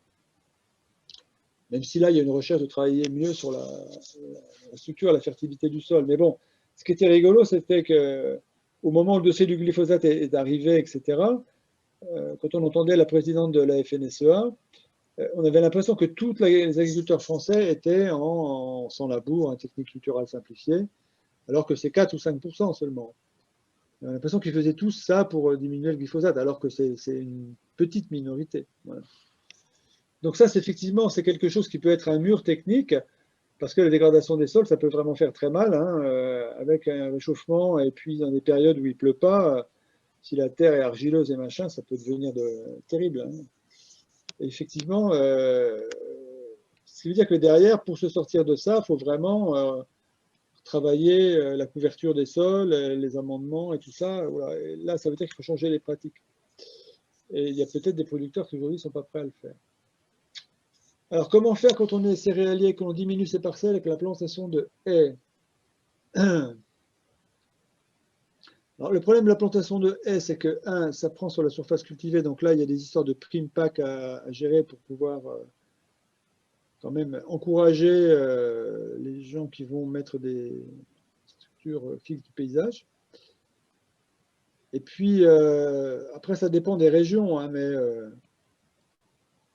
dans les régions où ça a beaucoup remembré, il y en a quand même beaucoup, toutes les régions de grande culture, les types, ils peuvent bien mettre une haie, ça ne change pas grand-chose pour rentrer les tracteurs, quoi. Après, bien forcément, avec la mécanisation et l'accroissement des trucs, maintenant, ils ont des engins complètement énormes, avec des rampes de 30 mètres pour traiter, et des tracteurs absolument colossaux. Alors après, le truc, c'est qu'effectivement, si on recoupe les parcelles, là, ça les embête parce qu'il faut faire une parcelle, passer à la suivante et ça diminue. Et le problème, c'est que comme on est dans un schéma où finalement, pour faire du revenu, il a fallu accroître la surface, ils sont en flux tendu, quoi. Et donc, le facteur un peu limitant, c'est le temps. Encore que ça dépend des structures des exploitations. Les céréaliers ne travaillent pas non plus beaucoup à certaines périodes de l'année. Il ne faut pas non plus. Parce qu'il y a des périodes où il y a beaucoup de boulot, d'autres où il y en a moins. Mais effectivement, jusqu'à aujourd'hui, on les a poussés à acheter des gros tracteurs parce qu'on les a poussés à racheter les champs du voisin. Voilà. Donc à un moment donné, il faudra peut-être, ça c'est un débat de fond, comment est-ce qu'on amène de la valeur ajoutée à la production agricole, c'est quand même ça. Alors il y a plusieurs façons de faire, soit en augmentant le nombre d'hectares, soit en augmentant la valeur ajoutée à l'hectare. Donc, pour augmenter la valeur ajoutée à l'hectare, il y a des pistes, il y a des labels, il y a la vente directe. Donc, quand vous faites des tomates, vous pouvez faire de la vente directe. Quand vous faites du blé, quand on est paysan boulanger, on va faire quelques hectares et vendre son pain, mais il n'y a pas un marché pour tout le monde là-dedans. Donc il faut aussi qu'à un moment donné, là c'est plutôt de la politique internationale, on réfléchisse à l'organisation des marchés agricoles. Est-ce qu'on peut laisser l'agriculture dans les grands marchés internationaux, intercontinentaux, avec une cotation des trucs sur la bourse? Je sais pas, ça m'a toujours semblé délirant, ça, parce que est-ce que le blé, c'est la même chose que du minerai de fer? Bon, voilà, pour moi non. Donc, effectivement, après, ça nous dépasse dans le sens où c'est les traités internationaux là, qui sont en jeu, d'où l'importance de s'opposer à un certain nombre de trucs comme ça où on ne contrôle plus rien du tout au nom de la liberté d'échanger. Hein. Le fait d'avoir été obligé d'abandonner les quotas, c'est ça. Hein. Avant, quand les agriculteurs avaient un quota de betteraves, ils étaient bien. Hein. Un quota de betteraves, ils étaient sûrs d'avoir un prix rémunérateur parce que la production était calibrée. Et voilà, c'était fixe. Et pour le lait, la même chose. Ben, dès que les quotas ont été virés, c'était la cata. Donc voilà, l'organisation, sans être traité de bolchevique, c'est quelque chose qui a beaucoup de qualité. Ça permet de contrôler les marchés, de contrôler les prix. Et si on contrôle les prix, on ramène de la valeur ajoutée et on peut demander aux producteurs de travailler mieux parce que c'est viable. Alors, tac, ça j'ai répondu. La dégradation des sols. Ouais. Paul François, tout en bas. On peut faire du bio à grande échelle. Oui, oui, alors ça, il n'y a pas de problème. Moi, je pense que, enfin, à grande échelle, on n'a pas besoin d'être sur 5 hectares pour faire du bio. Il y a heureusement, dans des régions enfin, comme la mienne, il y a des gens qui vont au bio et qui ont des structures 100 hectares, des fois plus. C'est pas les plus grosses fermes, mais c'est quand même déjà des bonnes fermes. Et quand ils passent au bio, d'un coup, ça fait de la surface hein, qui bascule, mais parfois, voilà, ça dépend. Il faut qu'il y ait un silo bio qui s'installe et après, paf, il y a 2-3 producteurs qui vont se convertir. On peut faire, effectivement, parce que si on ne le fait pas en culture de plaine comme ça, on va être condamné à importer notre blé toujours d'Allemagne ou je ne sais pas où. Donc, en France, il n'y a pas de raison qu'on ne produise pas des cultures comme ça, de grandes cultures aussi en bio. Et des exploitations importantes y passent. Hein. Bon, après, il faut que ce soit fait correctement, quoi. C'est pas la surface, s'il y a les bras qu'il faut, travaille comme il faut, il n'y a pas de problème. Mais, voilà, l'idée, c'est de vouloir travailler proprement. Alors, Sur ce thème-là, à titre d'exemple, on a dans les Landes, un département donc voisin, on a une exploitation, oui, de la ferme Larère, ça s'appelle. ah oui, ils font des légumes. Oui, oui, ils font des légumes, mais alors, ils faisaient, il y a quelques années, là, récemment, je n'ai pas des nouvelles, enfin, ils avaient l'objectif d'augmenter, mais ils étaient déjà, il y a, on va dire, 4 ou 5 ans, ils étaient déjà à 800 hectares. Oui. 800 hectares de légumes, Ouais. avec 300 ou 350 salariés permanents et saisonniers, en été en particulier, quoi. Ouais, bah oui, là au moment où il y a besoin de main-d'œuvre. Ouais, là c'est sûr que c'est conçu comme comme une entreprise, quoi. C'est vrai qu'eux, on trouve leurs légumes partout en France, quoi. C'est ça. Après, Alors, c'est un modèle, quoi. C'est un modèle. oui, C'est oui. sûr qu'eux, ils vont approvisionner les supermarchés. Je ne donne pas un exemple, hein, Ouais. mais c'est J'ai pour bien dire compris. c'est pour dire que ça existe, Ouais, oui. et que on peut être capable de produire du bio à grande échelle, quoi. Hein. Ouais, Mais c'est enfin, sûr. il vaut mieux des échelles plus modestes Ouais. qui emploient, bon, encore que ce type d'exploitation, pour le coup, crée de l'emploi. Après, Oui. il y a quand même eu des problèmes de conditions de travail et de conditions sociales. Hein. Il y a eu des problèmes sur cette ferme. Ah bah c'est le problème des saisonniers après. Hein. Donc ça, il n'y a pas que sur les légumes que ça a lieu. Hein. Il y a aussi dans les cultures fruitières, il y a eu des tas d'histoires. Mais après, c'est vrai que enfin, même les bio, des fois en plus petite taille, ont aussi besoin de saisonniers parce que bah, moi je connais dans mon coin, au moment où il y a vraiment beaucoup de boulot, parce que c'est quand même, ça varie beaucoup hein, dans le maraîchage, il y a un moment où il y a vraiment beaucoup de boulot, bah, ils n'arrivent pas forcément à trouver les gens et ils font venir des types de Pologne, je ne sais pas où, même dans des exploitations de 8-10 hectares, hein, qui sont déjà des belles exploitations au maraîchage. C'est pas tout petit, mais il y a des moments, ils sont obligés d'aller chercher parce que le boulot est aussi vachement difficile. Hein. C'est des boulots durs. Hein. Donc, ça existe aussi des fois, même dans des structures plus petites. Mais après, c'est sûr que c'est quand même plus sympa d'avoir une exploitation de proximité à taille humaine où on peut, avec de la vente directe, ce qui est quand même pas mal aussi, parce que pour le coup, la valeur ajoutée, elle se fait sur le raccourcissement de la chaîne hein, de distribution. Et c'est quand même bien, il y a ce lien sur le territoire et ça a quand même un peu plus de gueule que Mais après, effectivement, comme il y a un modèle de grande distribution qui, eux, a besoin de tirer sur les prix et a besoin de quantité, ça correspond plus à ça pour la grande distribution, parce que la grande distribution, elle va vouloir des carottes à tel volume pendant 10 mois. Ouais. Et eux, ils conçoivent ça comme un truc de flux, quoi. Du pétrole, c'est pareil. Alors que ce n'est pas du tout la même chose dans le maraîcher du coin, lui, ça va être les trucs de saison. Mais évidemment, voilà, c'est des conceptions différentes aussi de la consommation et donc derrière de la production. Enfin bon, je dirais que ce n'est pas mon modèle non plus. Alors, pour apprendre à consommer une famille bio sans augmenter le budget alimentation par le changement des pratiques culinaires, et voilà, et l'apprentissage de nouveaux achats alimentaires. Moi, j'ai fait la cuisine ce matin, j'ai fait du houmous pour 2 jours, et je vais manger ça avec des carottes râpées et du pain libanais que je vais faire moi-même au four. Voilà, et donc ça remplace les protéines. Moi, je ne suis pas végétarien, mais je ne mange pas de viande trop. Et ça me permet de contrôler mon budget en bio, c'est tout simple. Alors là, quand on fait des repas avec des légumineuses et des céréales, ça ne coûte rien. On mange des crudités, c'est super bon pour la santé. Et on rétablit son budget par rapport à la journée où on va manger un morceau de poulet, par exemple. Ça, c'est quelque chose qui s'apprend bien aux gens et aux gamins aussi pour rentrer dans les familles, pour apprendre à contrôler. Effectivement, au début, les nouveaux consommateurs bio, s'ils rentrent avec le logiciel de la consommation de viande un peu traditionnelle, entre guillemets, à la française, il faut manger de la viande tous les jours, matin et soir, ça va être compliqué. Mais rapidement, alors surtout, je dirais, dans les surfaces spécialisées, il y a aussi une fonction d'éducation de la consommation.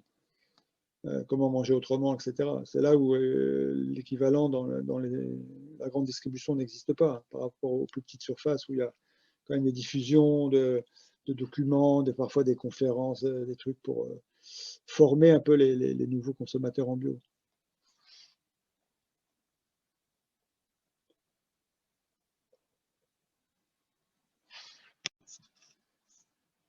Ah, je vois que Patrice suit l'actualité de Génération Future, merci. Oui, il n'y a pas beaucoup de raisons de se réjouir en ce moment, l'actualité est quand même un petit peu sinistre, mais on a quand même bu un coup la semaine dernière parce qu'on a gagné avec quelques collègues devant le Conseil constitutionnel. On a réussi à faire déclarer les chartes d'utilisation des pesticides qui permettent de déroger aux distances de sécurité, hein, inconstitutionnelles, qui était quand même un joli coup. Ce qui nous permet de réaliser un strike et de les dégommer en principe tout d'un coup. Parce que maintenant, il va falloir qu'ils nous expliquent qu'ils ne retirent pas les chartes qui sont inconstitutionnelles. Elles ont été déclarées inconstitutionnelles suite à une consultation qui n'était pas faite dans les normes du public, puisque c'était la Chambre d'agriculture qui choisissait 2-3 GUS, 2-3 associations, et c'était tout, il n'y a pas de consultation du public, alors qu'il aurait dû en avoir une, parce que c'était quand même des décisions à valeur réglementaire, donc qui devaient être soumises à consultation du public. Alors la suite, c'est qu'on va, dès lundi, demander au ministre quelle suite il entend donner, et en même temps, on va étudier avec notre avocat la possibilité de s'adresser au préfet directement de chaque département pour lui demander d'annuler les chartes. Mettre une double pression locale et nationale pour prendre le problème des deux bouts. Mais j'ai vu qu'il y avait une déclaration de Normandie, qui décidément est un ministre qui ne me plaît pas beaucoup, on va dire, que pour lui, non, ça ne changeait rien, etc. Si, ça change quand même un peu quelque chose, parce que comme c'est inconstitutionnel, ça doit tomber, et s'ils veulent faire des chartes, il va falloir qu'ils recommencent tout de zéro. Et ça, c'est autre chose, hein, avec on espère un tour de table qui soit différent, et une gouvernance qui soit différente, parce qu'il faut aller au bout. Après, il ne s'agit pas de consulter mieux. Pourquoi est-ce que c'est simplement les chambres d'agriculture qui pilotent le débat? Il faudrait des copilotes aussi du côté des citoyens. Que ce soit équilibré. Donc, on va voir tout ce que ces gens-là nous disent. Mais bon, voilà. Belle victoire. On n'a pas eu la victoire sur les néonicotinoïdes, mais on a eu celle-là. Alors, combien il y avait eu? Alors, ce n'était pas vraiment des dérogations, parce que c'est des chartes qui ont été faites. Elles étaient toutes un peu différentes d'ailleurs, même s'il y avait certains modèles un peu types. Beaucoup de chartes permettaient de déroger aux distances, hein, d'en faire moins ou pas du tout. Je crois qu'il y avait à peu près 70-80 chartes qui avaient été prises. Et alors, c'est difficile de dire combien faisaient des dérogations possibles. Je dirais plus de la moitié, hein, les 2 tiers peut-être. On avait suivi pendant tout un moment, charte par charte, j'avais fait un tableau, mais bon, après on a un peu lâché l'affaire pour changer de stratégie, plutôt que les attaquer une à une, attaquer tout ensemble. Et c'était un bon choix. Donc ça veut dire que l'idée, c'était quand même d'arriver à bien que les distances qui ont été introduites là, dans l'arrêté de 2019 étaient quand même très très faibles, de quand même déroger à ça. C'est-à-dire que la moindre contrainte, ils n'en voulaient pas, ce qui est quand même incroyable. Mais certains étaient allés plus loin que d'autres, ça dépendait des départements. Mais là, ça va tout reposer le problème. Et puis, au-dessus de ça, on a quand même attaqué aussi l'arrêté qui a été pris en 2019 devant le Conseil d'État, et ça, cette affaire-là n'est toujours pas terminée.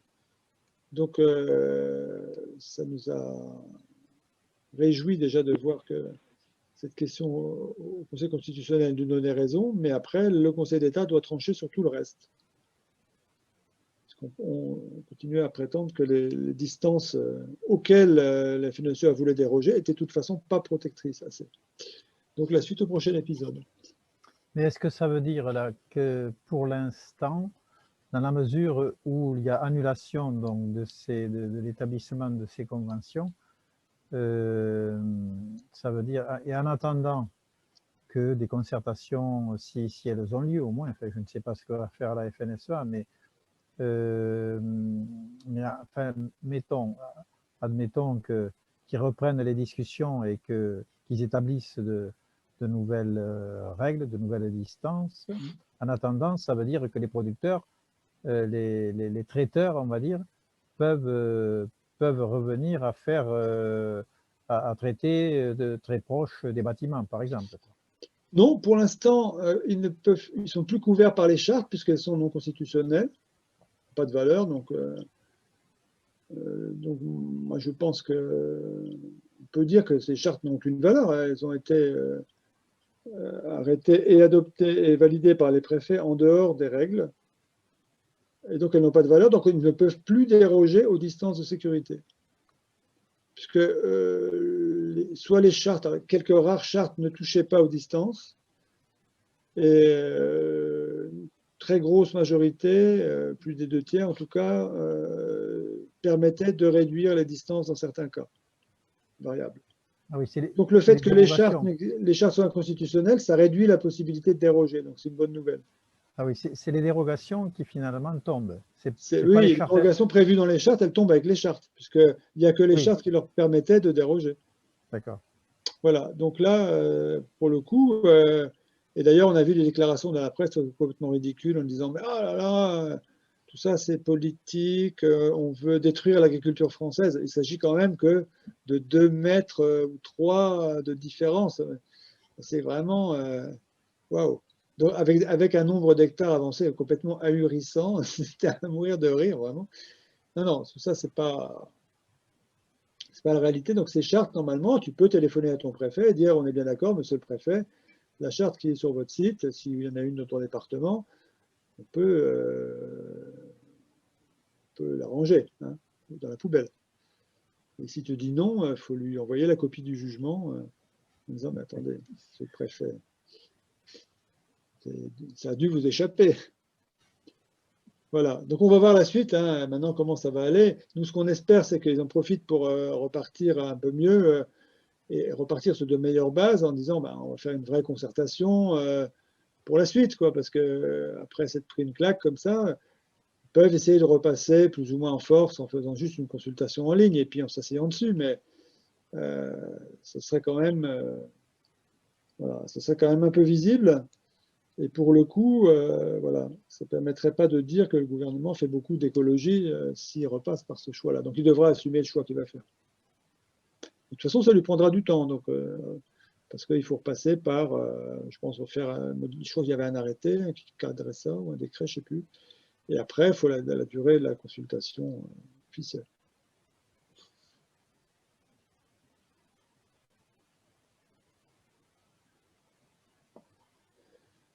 Alors, sur la question sur est-ce que le bio moins cher des supermarchés participe à la confusion des consommateurs ou favorise la démocratisation de la consommation? Je ne sais pas s'il participe à la confusion des consommateurs. Alors, il est possible que certains consommateurs se disent, ah voilà, c'est un, donc là dans les magasins bio, c'est trop cher, c'est des voleurs. Peut-être ils disent ça, je ne sais pas. Bon, en quel cas, ce serait faux, mais je pense qu'ils savent que le supermarché, c'est moins cher que les autres commerces et que donc ça ne doit pas trop les surprendre que le bio soit moins cher aussi en supermarché. Et je pense qu'eux, ils connaissent le label quand même qui commence à être connu. Et pour eux, bon voilà, c'est bio, quoi. Alors, je pense que ça participe à la démocratisation de la consommation bio, mais jusqu'à un certain point, dans le sens où il ne faut pas que. Enfin, il y a deux choses, c'est que les magasins spécialisés bio, ils jouent un autre rôle aussi. Hein. C'est plus quand même notre modèle de consommation, taille plus raisonnable, avec autre chose que du chiffre d'affaires dedans. Il y a aussi une relation consommateur. Souvent, les magasins spécialisés, ils font aussi des événements en marge autour du bio, des conférences, des expositions, des trucs. Bon, voilà. Il y a des valeurs aussi avec des produits bio de proximité, etc., hein, dans beaucoup de magasins, Biocoop et d'autres. Et ça, c'est une valeur un peu voilà, spéciale avec la proximité, une relation avec les producteurs locaux qui est aussi là, qui est quand même moins sensible dans les grandes surfaces. En matière de confusion, par contre, je crois que ce qui vraiment sème la confusion, c'est ces labels. Parce qu'avec le succès du bio qui se confirme auprès des consommateurs, on veut copier. Il y a quand même, c'est le zéro pesticide, oui, c'est bon, c'est le haute valeur environnementale, donc voilà. Oui, tout à fait, oui, tout à fait. Alors, le zéro résidu de pesticides, qui est zéro résidu de pesticides quantifiable, je le répète, et c'est ça qui est trompeur. Il réduit, il pourrait surfer sur la perception des consommateurs, surtout les nouveaux consommateurs de bio, que le bio, ça se résume à l'absence de pesticides. Mais non, le bio, c'est tout le reste. Hein. C'est comment on a mis les cultures, les a implantées, les rotations qu'il y a, tous les gains de biodiversité, toute l'éthique qu'il y a autour. C'est tout ça. Et donc, il ne suffit pas de juste dire qu'il n'y aura pas de résidus quantifiables dans le truc. Pas de résidus quantifiables, ça veut dire qu'il peut y en avoir, mais en dessous du seuil de quantification aussi. C'est là où ça joue sur les mots, que je dis que c'était trompeur. Mais voilà.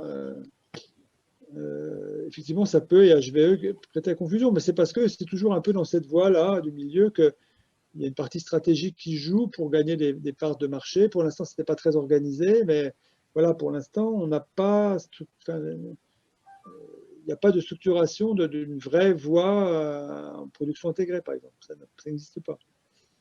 C'est dommage, hein, parce que les Suisses ont organisé la production intégrée de manière. Ils ont un label pays suisse. Les Suisses savent ce que c'est, hein, ils savent que c'est vraiment plutôt de la bonne agriculture. Et en France, il n'y a pas ça, c'est remplacé par d'autres trucs qui ne sont pas satisfaisants. Donc là, c'est sûr que bon.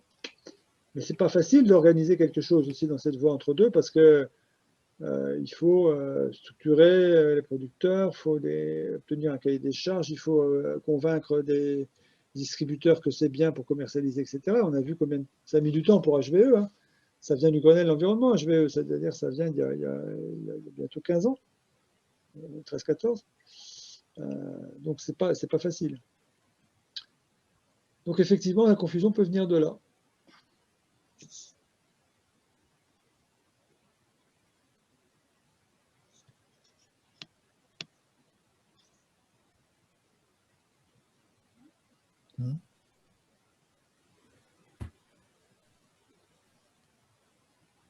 Quelqu'un a d'autres questions à poser?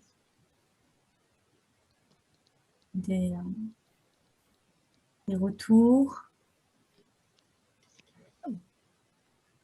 Question ou avis à donner? Voilà. Il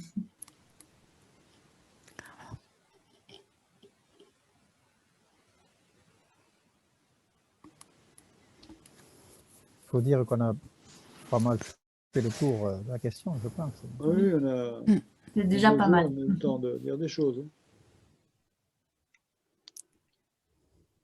Dans ce cas, on va vous remercier à tous d'avoir été présents et particulièrement à François Rayret qui a bien voulu nous partager ses connaissances. Et puis pour finir, Anne, si tu veux bien nous dire quelques mots pour l'organisation de la marche pour la loi sur le climat. Oui, alors j'espère que vous m'entendez. Ça marche mieux. J'ai trouvé le bouton magique en fait. Donc, sur Agen, en Lot-et-Garonne, il y a une marche pour une vraie loi climat qui a lieu dimanche matin. Le trajet, de ce rassemblement, non, plus exactement. Le rassemblement a lieu à 10h devant la préfecture. Et puis ensuite, l'objectif, c'est de se diriger à travers le centre-ville vers les cinémas, les montreurs d'images qui est fermé, mais au pied duquel, à 11h, il y aura des prises de parole. Donc, je vous convie tous, les plus nombreux possible à venir en ayant un masque, respect des gestes barrières, et puis avec des affiches, des slogans, des pancartes, etc.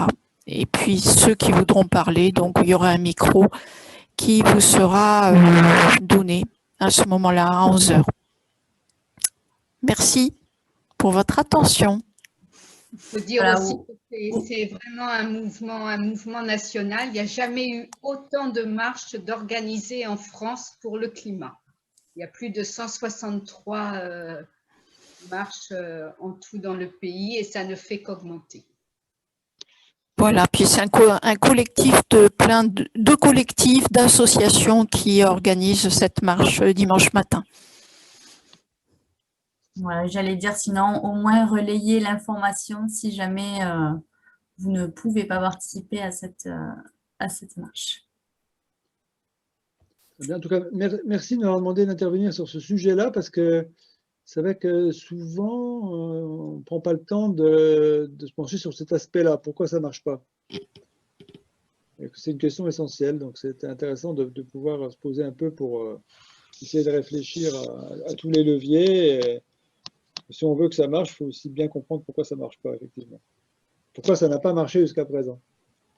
Oui, et d'ailleurs, merci beaucoup de toutes ces informations parce qu'on va essayer aussi de les relayer dans nos trajets militants. Voilà. Moi, j'avais d'ailleurs, par rapport à ça, une dernière question. Qu'est-ce que vous conseillerez donc, à un collectif comme le collectif Sortir des pesticides 47? Quelles actions on pourrait mener qui seraient peut-être pertinentes à vos yeux pour poursuivre ce combat face aux pesticides?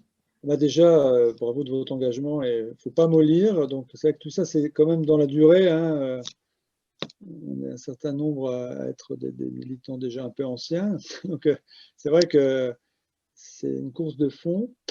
Et nous, cette année, on va proposer aux gens un certain nombre de campagnes citoyennes qui pourront leur permettre de caractériser l'exposition de leur maison, par exemple, aux pesticides en milieu rural, avec des tests qui pourront réaliser et qui donc, pourront, s'ils veulent, faire réaliser, acquérir, et qui permettront tous ensemble de réaliser une petite étude, hein, ou une grosse, on a beaucoup de résultats. Et également, dans un deuxième temps, un travail un peu sur l'exposition des gens, parce qu'il y a des tas de labos avec qui on peut bosser, et qui peuvent lancer des études et en recueillant des échantillons de cheveux, par exemple, etc., pour caractériser l'exposition de la population. Donc nous, notre travail, ce sera plutôt d'encourager les gens à le faire et à participer à ces études-là. Et c'est des choses après qui sont à la fois utiles au niveau individuel pour savoir où on en est, sa maison et son propre organisme, et en même temps pour que ça peut être utilisé dans des études un peu plus larges qui permettent de montrer l'état réel de l'exposition des populations. Ce qui est quand même relativement peu connu, quoi. On sait que les gens sont exposés, mais il n'y a pas d'éléments suffisants. Par exemple, sur les analyses d'air, il y a une seule étude coordonnée au niveau national qui a été publiée, les résultats ont été publiés en juillet de l'année dernière. Et encore, ça ne prend pas en compte des situations de grande proximité des cultures. Hein. C'était quand même, alors c'était complètement coordonné et bien calé sur les mêmes conditions au niveau national, mais il n'y avait pas de gens à 10 ou 20 mètres d'un champ. Hein. C'était quand même plutôt du bruit de fond. Donc voilà, on va lancer des choses là, dans le mois qui vient, et puis un peu plus tard, quelques mois après, pour pouvoir justement suggérer aux gens de faire ça. Ben, après, les associations localement, elles peuvent, si ça leur dit, reprendre ça et dire, ben voilà, on se met ensemble, on arrive à acheter quelques tests, et puis avec ça, vous pouvez faire ce que vous voulez dans votre coin, et puis ça participe à une action un peu de science participative qui permet de mettre ensemble des données qui, ensemble, peuvent permettre de mieux dessiner le paysage, quoi, et d'améliorer beaucoup les connaissances, parce qu'on s'aperçoit que c'est quand même ça qui nous permet, depuis que Génération Future existe, de faire avancer, hein, en réalisant des analyses d'aliments, des analyses d'eau, des analyses de cheveux, etc., et des analyses bientôt d'air, de montrer que, voilà, caractériser l'exposition en ayant aussi nos propres données qui sont, voilà, qu'on contrôle et qui vont être, disons, dans des circonstances plus proches de la préoccupation des gens. C'est-à-dire que mettre un capteur d'air à 2 km d'un champ, ce n'est pas la même chose que le mettre à 20 mètres. Voilà. D'accord, merci pour vos conseils. Ce que j'ai en tête à cette heure-ci. Merci beaucoup. Bon, ben, bonne soirée à tous. Soirée. Portez-vous bien. J'espère qu'on pourra se revoir sur d'autres événements prochainement. Oui, oui, et puis il y aura même un jour où on pourra se voir en physique aussi. Oui. Ça sera mieux. Se revoir. Se revoir, voilà. Au revoir. Bonne soirée, au revoir.